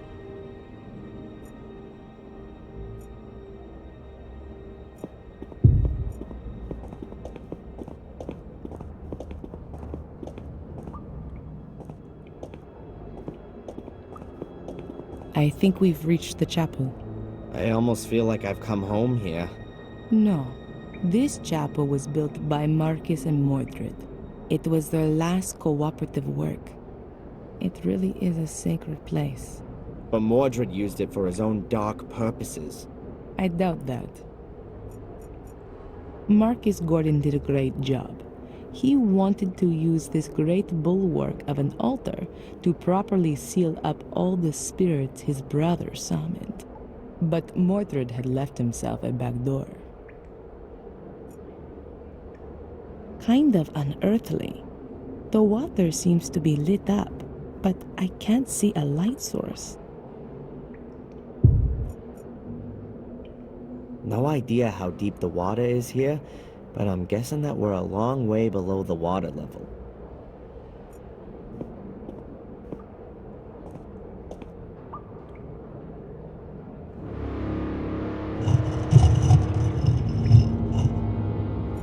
A skeleton. Those are Maria's remains, Mordred's wife. How do you know that? That's a female skeleton, and you can see the sword tip in her ribcage. It broke off when Mordred murdered his wife. You're right. That's the tip of Mordred's sword. When Maria stood in the way, he murdered her. The tip broke off in the process and stuck in her chest.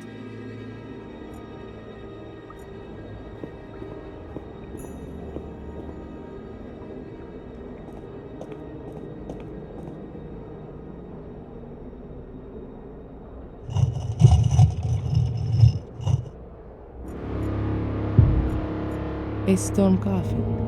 Only this one's completely plain and doesn't look anything like the ancient ones in the Catacombs. According to the Book of Guardians, Mordred was buried here. A stone coffin with a skeleton in it. If we were to believe the Book of the Guardians, that was once Mordred. Hey Mordred, how does it feel to be looking into your own grave? Huh, you two are getting closer. Please excuse me. Mordred's grave. I've never understood what a corpse is supposed to do with a burning candle. The purest preaching platform. But for what kind of an audience? Nobody was supposed to find their way here. Everything's very weird. This passage is full of rubble. The Gordon file from the Vatican archives. The last entry is from 1923. It notes the handing over of the guardian position to Victoria Gordon. Right at the front of the file is a copy of a letter from Marcus Gordon. In it, he says that the entrance to the Shade Portal is sealed with an altar. The underground chapel was consecrated and prevents the Shades from entering the catacombs. The passage probably used to lead up to the altar.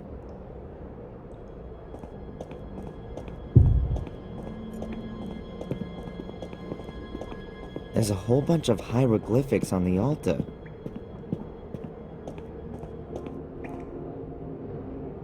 There's a sentence in Latin chiseled here. It means, "At sunrise, the king sent his warriors into battle against the darkness." Unusual for an altar engraving. Is that any use to us? I don't know. Perhaps.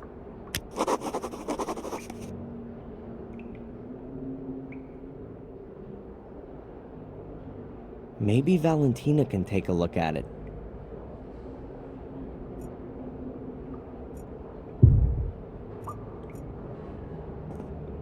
It says here, "At sunrise, the king sent his warriors into battle against the darkness." Didn't we see a crown earlier? And a round shield. The symbols are the same as those in the first chamber.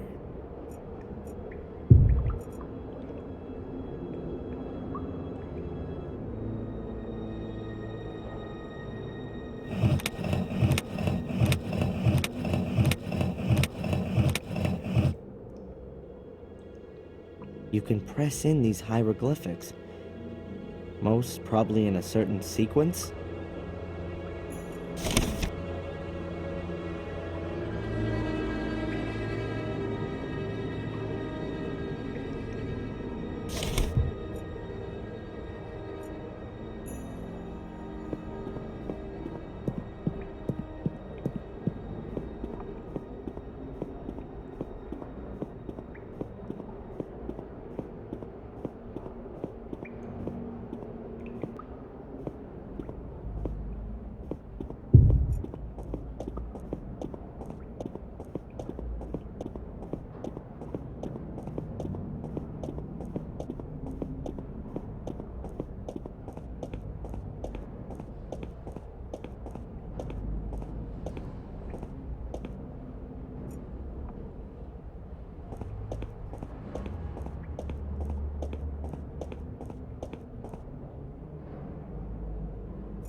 I don't know all the symbols, but they seem to be describing something. At least it looks like they've been divided into 7 groups. Perhaps each of the symbol sequences describes one of the people on the upper half. The one lying here has a crown. Could well be a king. The other, a warrior perhaps. Symbolically both rather unpopular. The standing ones seem to be normal people. The one here could probably even be a priest. This one here could be a hunter.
Wow.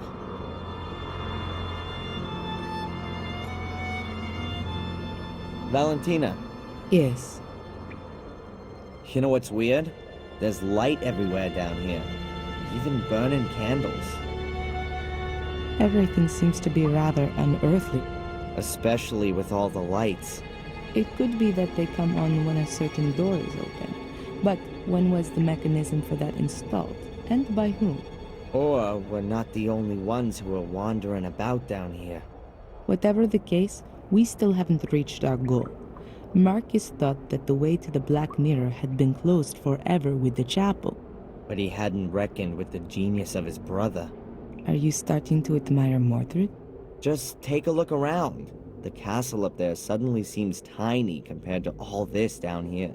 It's so imposing and overwhelming even. Kinda majestic. The vaulted roof is just awesome, don't you think? I don't think we should waste too much time hanging around.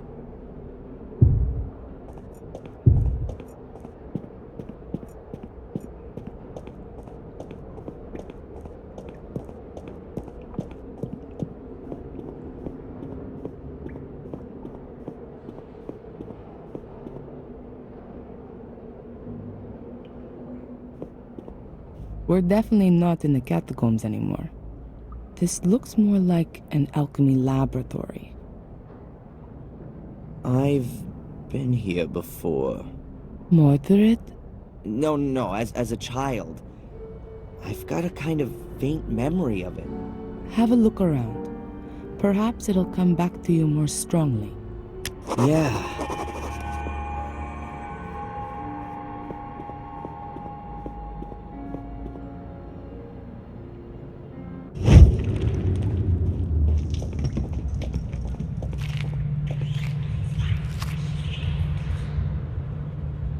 That's it. That's the hole that Angelina fell into as a child. I climbed in after her, but it's blocked up now. No wonder I couldn't find it up on the surface. And how did you two get back out of there? Through the Catacombs? No.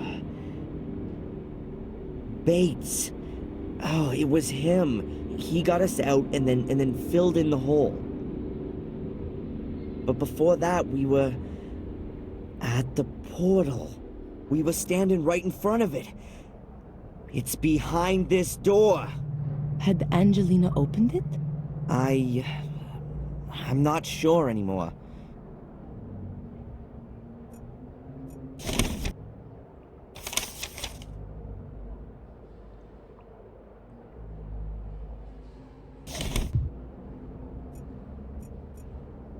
So, how did Angelina just get in that time?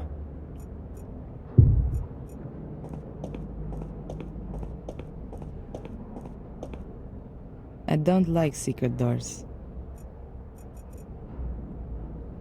A stove. The shaft once led outside, so there was a shortcut then.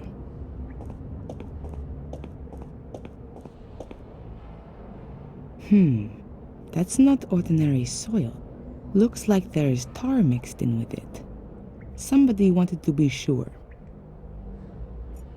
Could represent a scepter.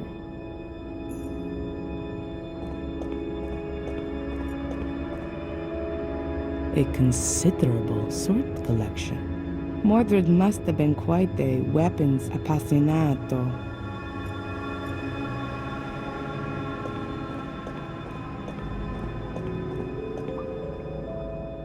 They must have the Tabula Smaragdina here, the fundamental text for alchemy. Icco. Here it is.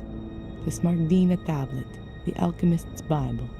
But I'd better not touch the book. It would fall apart at the smallest touch, like nearly everything here.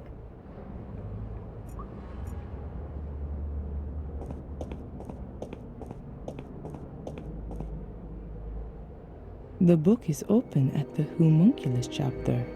Is that a coincidence, or was Mordred busy creating an artificial life? Strange.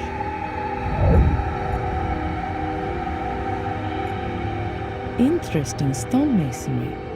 The faces are supported by hands.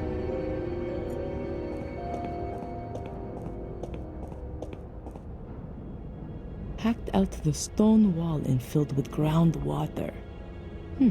Ought to be drinkable. Only the lighting makes me a little suspicious.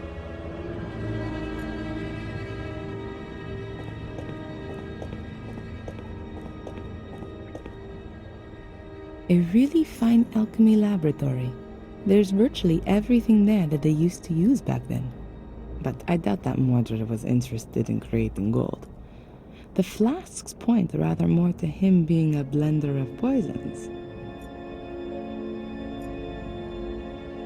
Even more cupels and serpentines. This is where Mordred mixed his recipes. A sublimation vessel for using an athamer, a special alchemist's oven.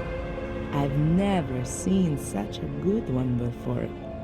Bellissima. The beams don't seem to be weight-bearing elements. But what are they for then? Perhaps they had damp cloth stretched across them, because of the smoke that would always be coming from the alchemy experiments. That definitely must have looked nicer way back when, but it's very solidly built. If it had been damper down here, then the beams would have rotted away ages ago.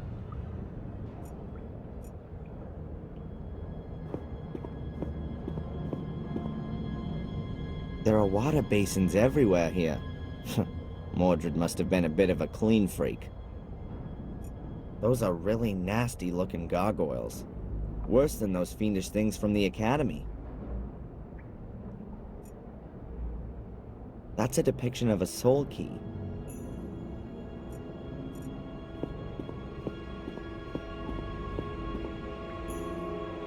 A lectern. What kind of a book is that? Monoculus pater omnis thelesmi totius? No idea. All in Latin.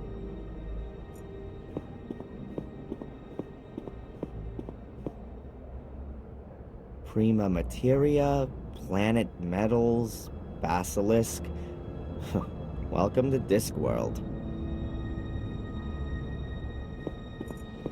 Whoa, a real witch's kitchen. Mordred would definitely have ended up being burned at the stake sooner or later. Aw, Mordred's tea kettle. How cute. Ruler of the underworld or not, 5 o'clock was tea time. Huh, maybe there are some 800-year-old homemade cookies here too. Great. Even more tea kettles. Valentina. Yes. Have you got any idea what all this machinery and stuff down here is for? That's a perfectly equipped alchemy laboratory. Mordred was a man of science. He's certainly not going to be able to help me with my physics studies. Alchemists were only bothered about creating gold. That's not correct. There were definitely alchemists who worked on other things too. Oh yeah, opening demon gates. I'd forgotten. They also tried to concoct healing potions, or the opposites, poisons. They were definitely more successful at the latter.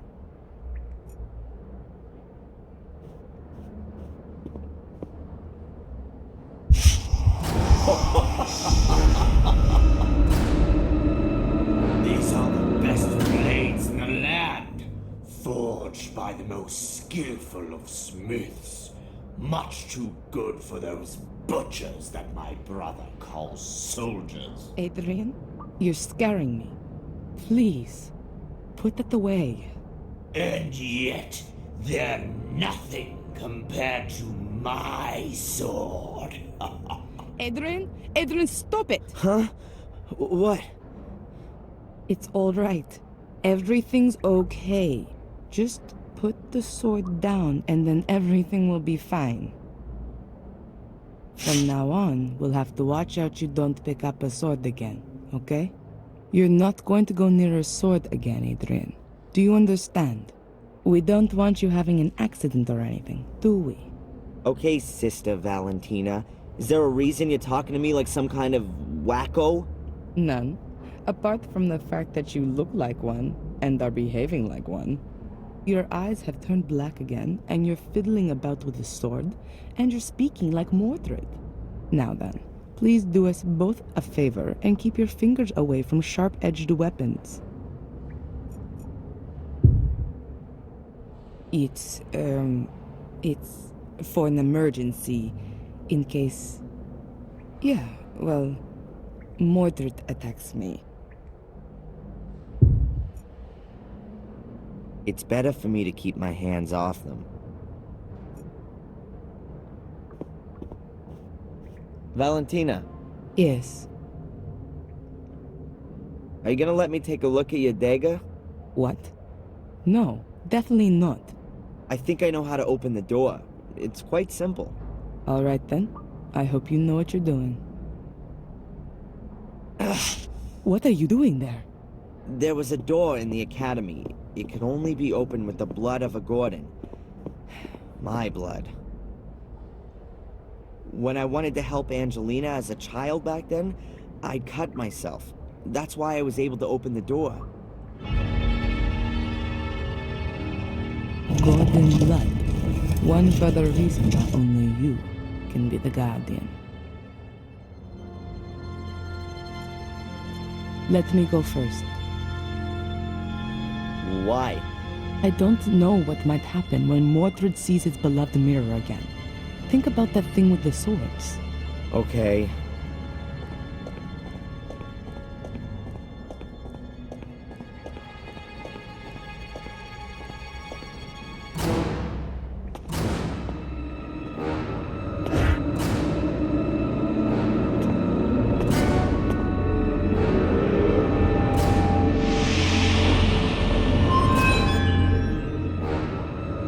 Can you see that? Yes. What does it mean? Is that Mordred? Or is that me? Why do I have the urge to touch the mirror? It's Mordred who wants to make you do that. Don't touch the mirror, ever! Okay. The reflection shows your soul, and the part of Mordred that's within you. Mordred? Why does he look like one of these shades? Mordred's soul is still trapped behind the mirror. What you have in you is the shade of Mordred's soul. We somehow got to send Mordred's soul back into the Black Mirror, and do that without setting it free. Okay. But how then? Haven't we just had an exorcism that went all wrong? No, not an exorcism. We need something else. Are you sure there's nothing in Mordred's book you've overlooked? Yeah, absolutely. I can show it to you if you want. These pages. There's some writing appearing.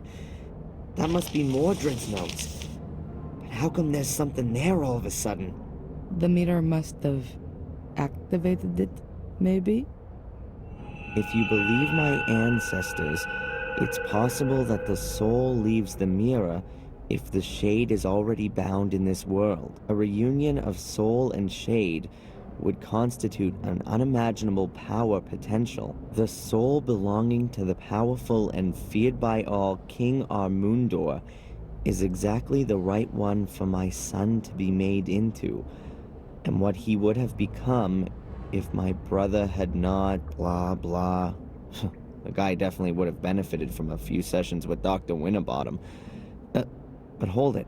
There's something else here. Everything is prepared. Armundor's bones lie upon the altar. His shade will soon be bound to them. Nothing more stands in the way of the crossing over of his soul. Now all that has to happen is for the boy to be freed from the yoke of his contaminated soul. Soul transfer. Mordred's soul shade in me. Yes, of course. That's his plan.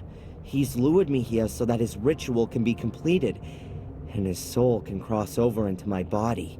That's exactly what the curse has been for. Only Mordred hadn't reckoned with his soul shade landing in a Guardian's body. That's the only reason you've held out for so long. But that doesn't help us all that much. If we release this shade that's inside me, Mordred's soul will then enter me. Shh. Adrian, I think I got an idea. Let me think about it for a minute. I know from the Vatican files that there were human sacrifices here in order to see if their souls were good or evil. The same sort of idea as witch burning. Mordred wrote that a soul could leave the mirror if its shade was already bound here, which is exactly the case here now. So, if Adrian were to die here, then Mordred would win. Adrian's soul would have been freed from eternity, and his body would take on Mordred's soul. But we have to get Mordred's soul shade out of Adrian one way or another. We absolutely have to make sure Mordred's actual soul can't leave the mirror. And Adrian's soul has to stay where it is. Sounds right. Adrian's reflection is a mix of his own soul and Mordred's soul shade. I don't have any better way of describing it. There's absolutely no way Adrian's soul can be allowed to lose the struggle against Mordred's shade. But what is on the other side? Only Mordred's soul? Or has Adrian got one of those soul shades as well? Adrian, can you read me the section about the shades from the Book of the Guardians, please? The ancients' graves are watched over by their shades. Their fate has been thus for thousands of years now, with no end ever envisaged. They were born in death, and it is death they wish to spread. The ancients forced them into our world. Thus, they don't belong here. They can be neither caught nor appeased. However, the light from the green flame unsettles them. It drives them into the darkness. One should not come too close to them there. Their power is old, very old.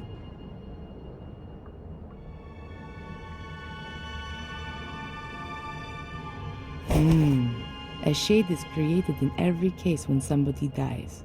But not in this world, but behind the mirror.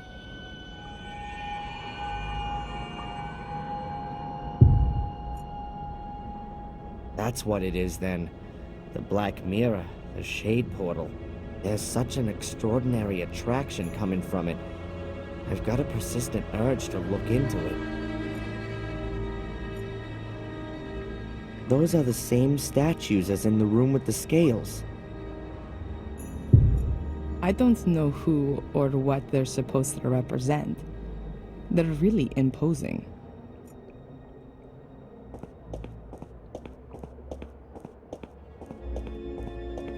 It feels like this cavern has been here since the dawn of time.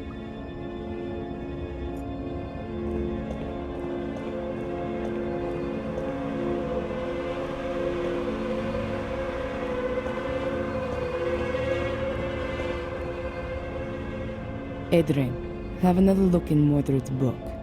Maybe there's more there now. I did not want him to die. I wanted to save him from his wretched fate. I wanted to make him my son again. My son, no bastard from the loins of my cursed brother. I have kept to the ritual exactly. Everything has worked well, only I was unable to bring a beat back to his heart. I tried everything, all in vain. From now on, I am quite alone. There is no one whom I can initiate. Marcus has taken everything from me, and now I shall take everything from him. I must make haste. My sword. First, I have to conclude the experiment with it. It appears that I have created a shade for it. That could mean that I can use it on the other side. If I succeed in crossing to the other side without dying, then I will rule both sides. Strange as the black stain on the blade, since its contact with the other side, the black is spreading inexorably. Rituals, experiments with a sword. What the hell was Mordred doing here? It sounds like he was trying out an ancient druidic soul transfer ritual on his own son. A soul transfer? He simply murdered him.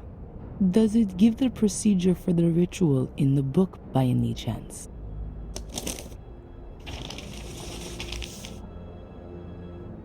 No.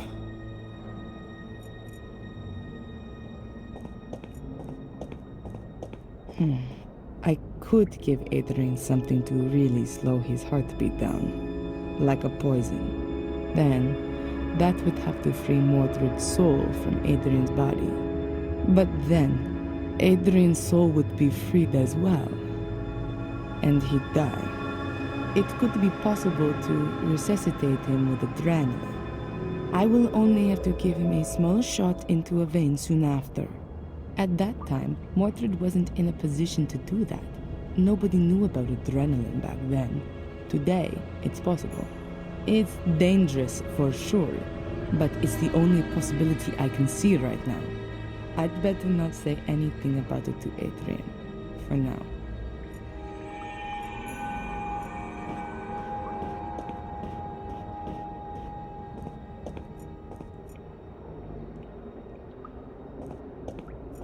Mordred's remains. According to Mordred, he used the bones of the dead to bring their shades into this world and then keep them here. So, we could lure Mordred's shade out of Adrian by using his bones, just like he once did with that king.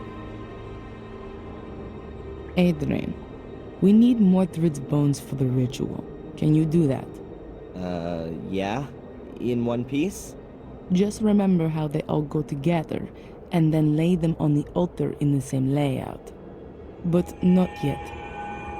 Being close to his bones could strengthen his presence inside you. Just let me think my plan through first. As you like. I better wait until Valentina's completed a plan.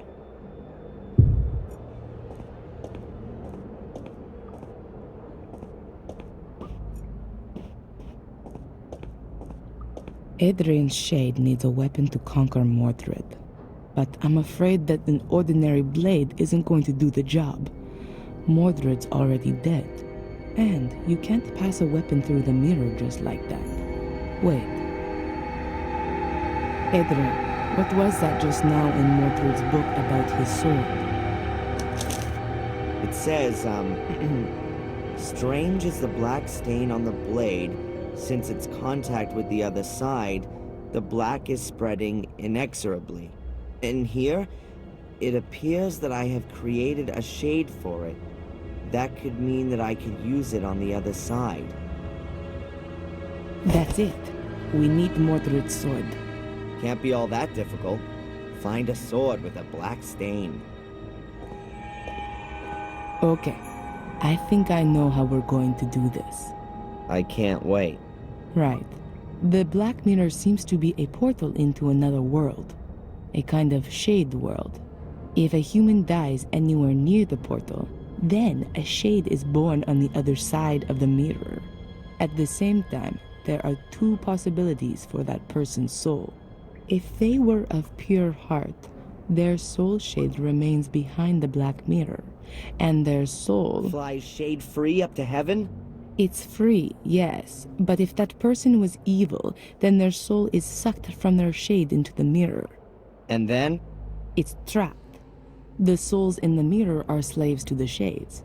They can become their instruments to be exploited. Oh, that means that the shades are only evil if their soul was too. Marcus was supposed to have battled his way through an army of shades before he killed his brother. Mordred has found out how to bring shades through the portal. Okay, but Mordred's shade is already out. You can see that clearly from my reflection. Correct. Therefore, his soul is more or less defenseless and alone behind the mirror, and is just waiting until it can come through. And that might happen if I touch the mirror. Is that it? That, we don't want to find out. Therefore, we can bind Mordred's shade to his mortal remains. Doing that stops the shade from getting in our way, at least. And then your shade, Adrian, can take over Mordred's soul. Or even better, destroy it. My shade? I thought a shade only comes into being when somebody dies. You do have to die. Okay. And why didn't you let me jump from the roof then? That would have been more comfortable. Then you would be irretrievably dead. Adrian, I will resuscitate you. If your body shuts down for a few minutes, your soul will... How can I say this? Be free. I know there are plenty of near-death experience reports, which confirm this. A soul shade will generate simultaneously on the other side of the mirror. Won't that cause some kind of brain damage? Don't worry, Adrian. The human brain can get by for a few minutes without a heartbeat. Your soul will return to your body just as soon as you have a heartbeat again. It's not the first time I've come across this. Near-death experiences are usually what has happened when people believe that God has spoken to them. Okay, and then? Is my soul shade supposed to strangle Mordred? No. We know that Mordred has made the sword usable on the other side. To put it better, the soul-like mirror reflection. You'll take it to the other side and be able to kill Mordred's soul with it. Shades are stronger there than they are here. Have I got this right? Souls are strong here, and the soul shades are weak? Exactly, and the other way around too. Which means that Mordred's soul is very weak on the other side. Well, that sounds like there's some absurd logic to it. And what's the story with Mordred's shade then? We'll keep it outside the mirror using the bones, so that it can't cross over to defend his soul. After that, the same thing ought to happen to the shade that happens to a soul when the body dies. It'll go back into the mirror. But there would still be a problem. Yeah? You need Mordred's sword, and apart from the broken tip. I don't know where that is. In the book, there was something about a blackness that came out from the sword, spreading itself even further. Of course. That's why Greg and Steve had problems with that. The tea room, the fungus... There was a constant problem there with the damage, apparently, coming from the extinguishing water after the fire. Then the sword has to be there. I'll go and get Stop. You're not going to lay a hand on any kind of sword, and especially not one of Mordred's. I'll get it. I need to get the book from the library anyway. One about poisons. These down here are somewhat out of date. it. And what am I supposed to do in the meantime? You could lay out Mordred's skeleton on the altar. See you soon.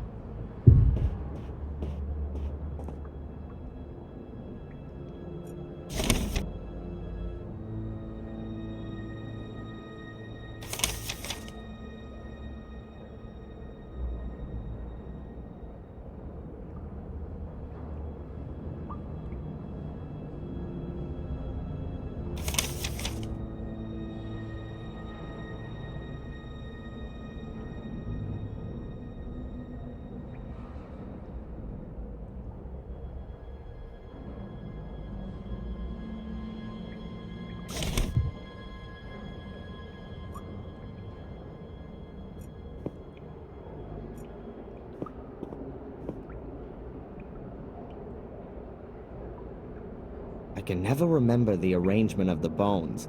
I hardly ever paid attention in biology.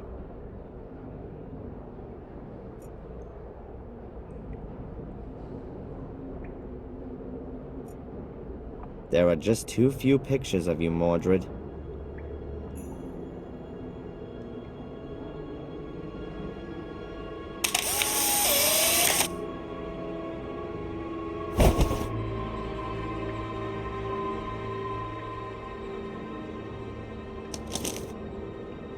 A photo of Mordred's remains.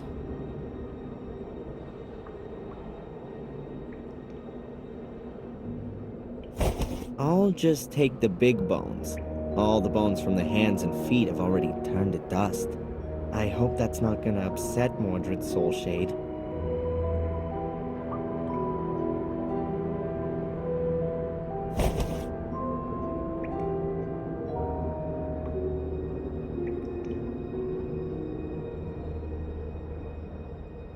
Mordred's mortal remains. More like the remains of his remains. There's no more reason for me to go back now. I have to deal with Mordred.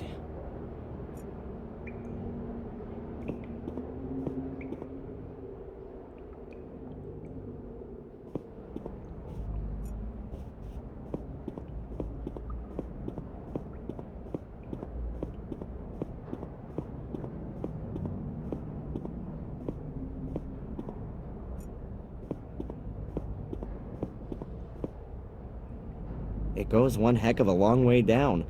I can't see the bottom.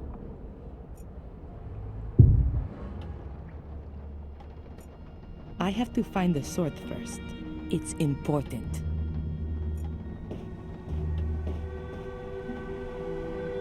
With a little imagination, you can see the fungus mark is in the shape of a sword. That has to be the right place. The wall's only being held together by wallpaper. The rest of it is totally rotten.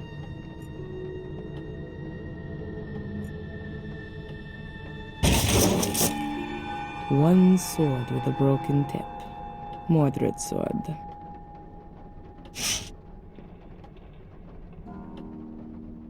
Mordred's sword. Centuries old. The tip's broken off. I still need a book about poisons from the library. After that, I'll go back to Adrian. Hopefully he was able to put Mordred's skeleton back together.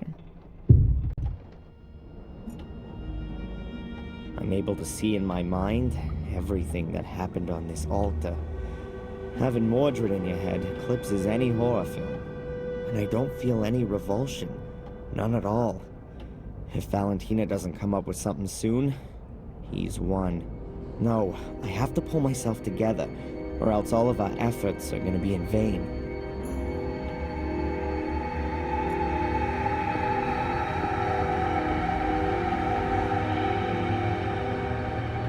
I'll put the bones down first, so it's easier to sort them. Right, so let's see how good my anatomical knowledge is.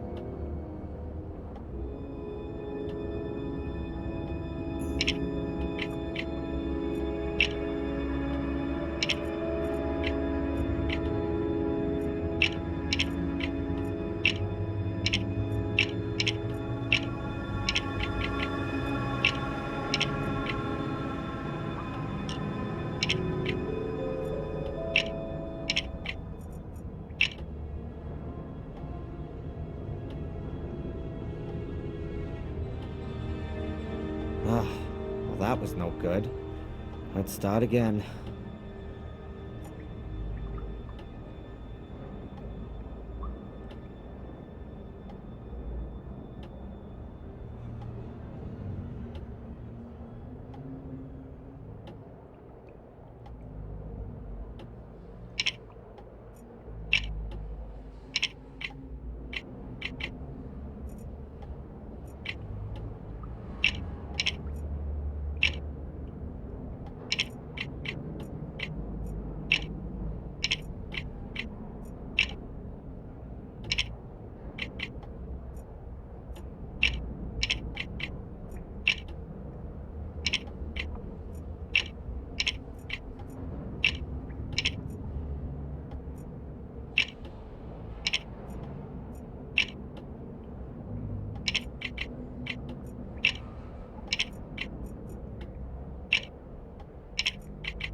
Yep, that looks right. I've got the sword. Have you done it?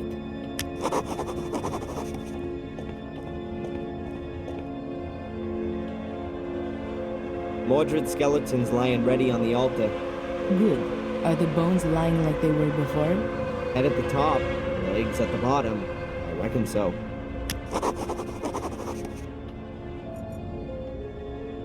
That ought to fit like that. This altar has so much blood on it. I still need the poison from Mordred's laboratory. Valentina, Yes. Have we got everything we need? Looks like it. The poison's ready as well. Is it gonna hurt? Probably not. It paralyzes the heart muscle, but don't worry. I've got a syringe full of adrenaline here to bring you back to the land of the living. Sounds like one of Phil's torture experiments, with me taking the Ralph role. It'll be okay, Darren. Put your trust in God. Now, I'm going to get the poison, and then we can get started.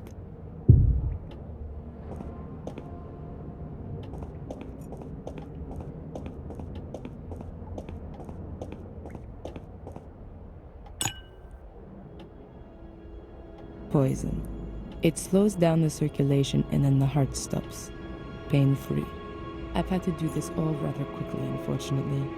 But the books in the library say it ought to work. A vial of poison.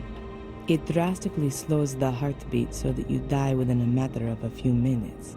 If I give it to Adrian, there'll only be a few more minutes to revive him. Adrenaline.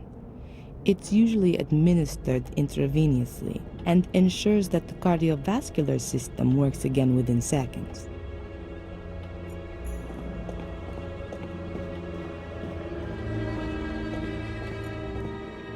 I've got the sword and everything I need here.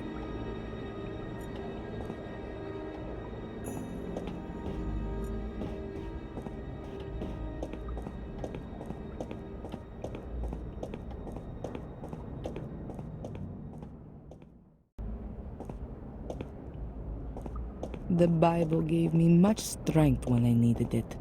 I think everyone should read it at least once. Even if he desperately wanted to, there's just no time for it right now. Adrian's ready. I have to give him the poison. No, the poison first. And if everything goes okay, then I'll inject the adrenaline.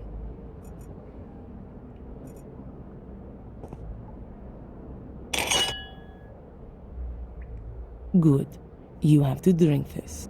Wait, if I don't manage to finish off Mordred, what happens then? You have to win. It's your only chance. If you don't manage it, he'll kill you and his soul will take over your body. How are you gonna know if I've done it? What I mean is, when will you resuscitate me? I'm going to have to give you the adrenaline within 5 minutes at the latest, or else you'll die. Adrian, you have to do it. All right. Valentina? Yes. See you later. Yes. See you later, Adrian.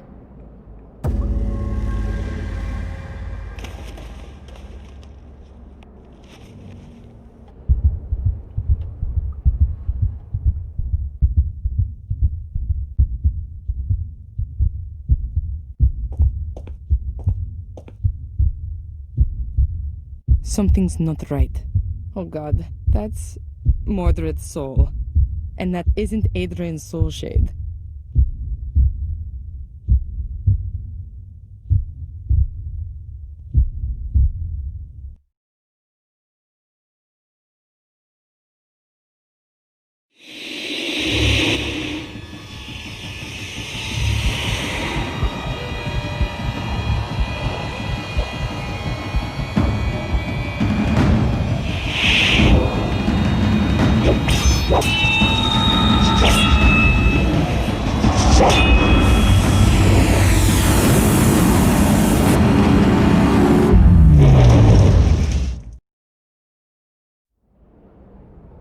I think he's done it. I need to get him back quickly, or else he'll be gone forever.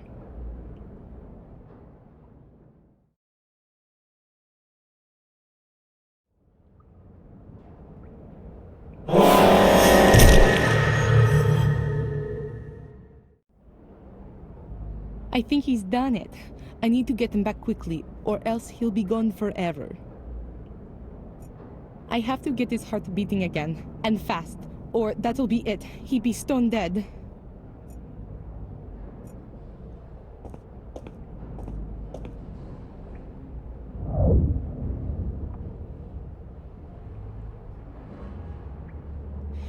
Oh no, it's not working. Adrian! Adrian, come back! Thank God. You're alive. What happened? I feel sort of different. You've beaten Mordred, and the curse along with him. You've done it. Really? The curse is finally broken? Yes. The last of the Gordons has done it. Let's get out of this place and never come back.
And how are you getting on? Pretty well, I think. I'm done with the main points. Now I just have to get everything across into the Book of the Guardians. Do you want to have a look for yourself? If I may. Here, I'm not sure about this last point.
That's already a good beginning. When are you going to put it into the Book of the Guardians? Not before I eat. Anyway, now I know what all those black balls were about. I can't wait. Mordred writes in his book that he had carried out a soul transfer ritual, but instead of all the bones, he had only used the skull and one black ball. The shade didn't go back into the mirror anymore after that, but always stayed close by the ball. Then you can trap souls with these balls as well. To all intents and purposes, they can be thought of as the body, right? It gets better. Here, with the help of the soul trapped in the ball, one can, to a certain extent, control the shade. He writes that he put a ball in his brother's bedchamber, under the bed, in the hope that the shade would rob his soul in the night. But that didn't work.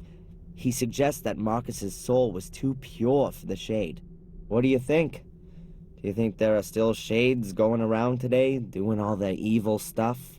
I don't know. But if there are, then it's your job to stop them.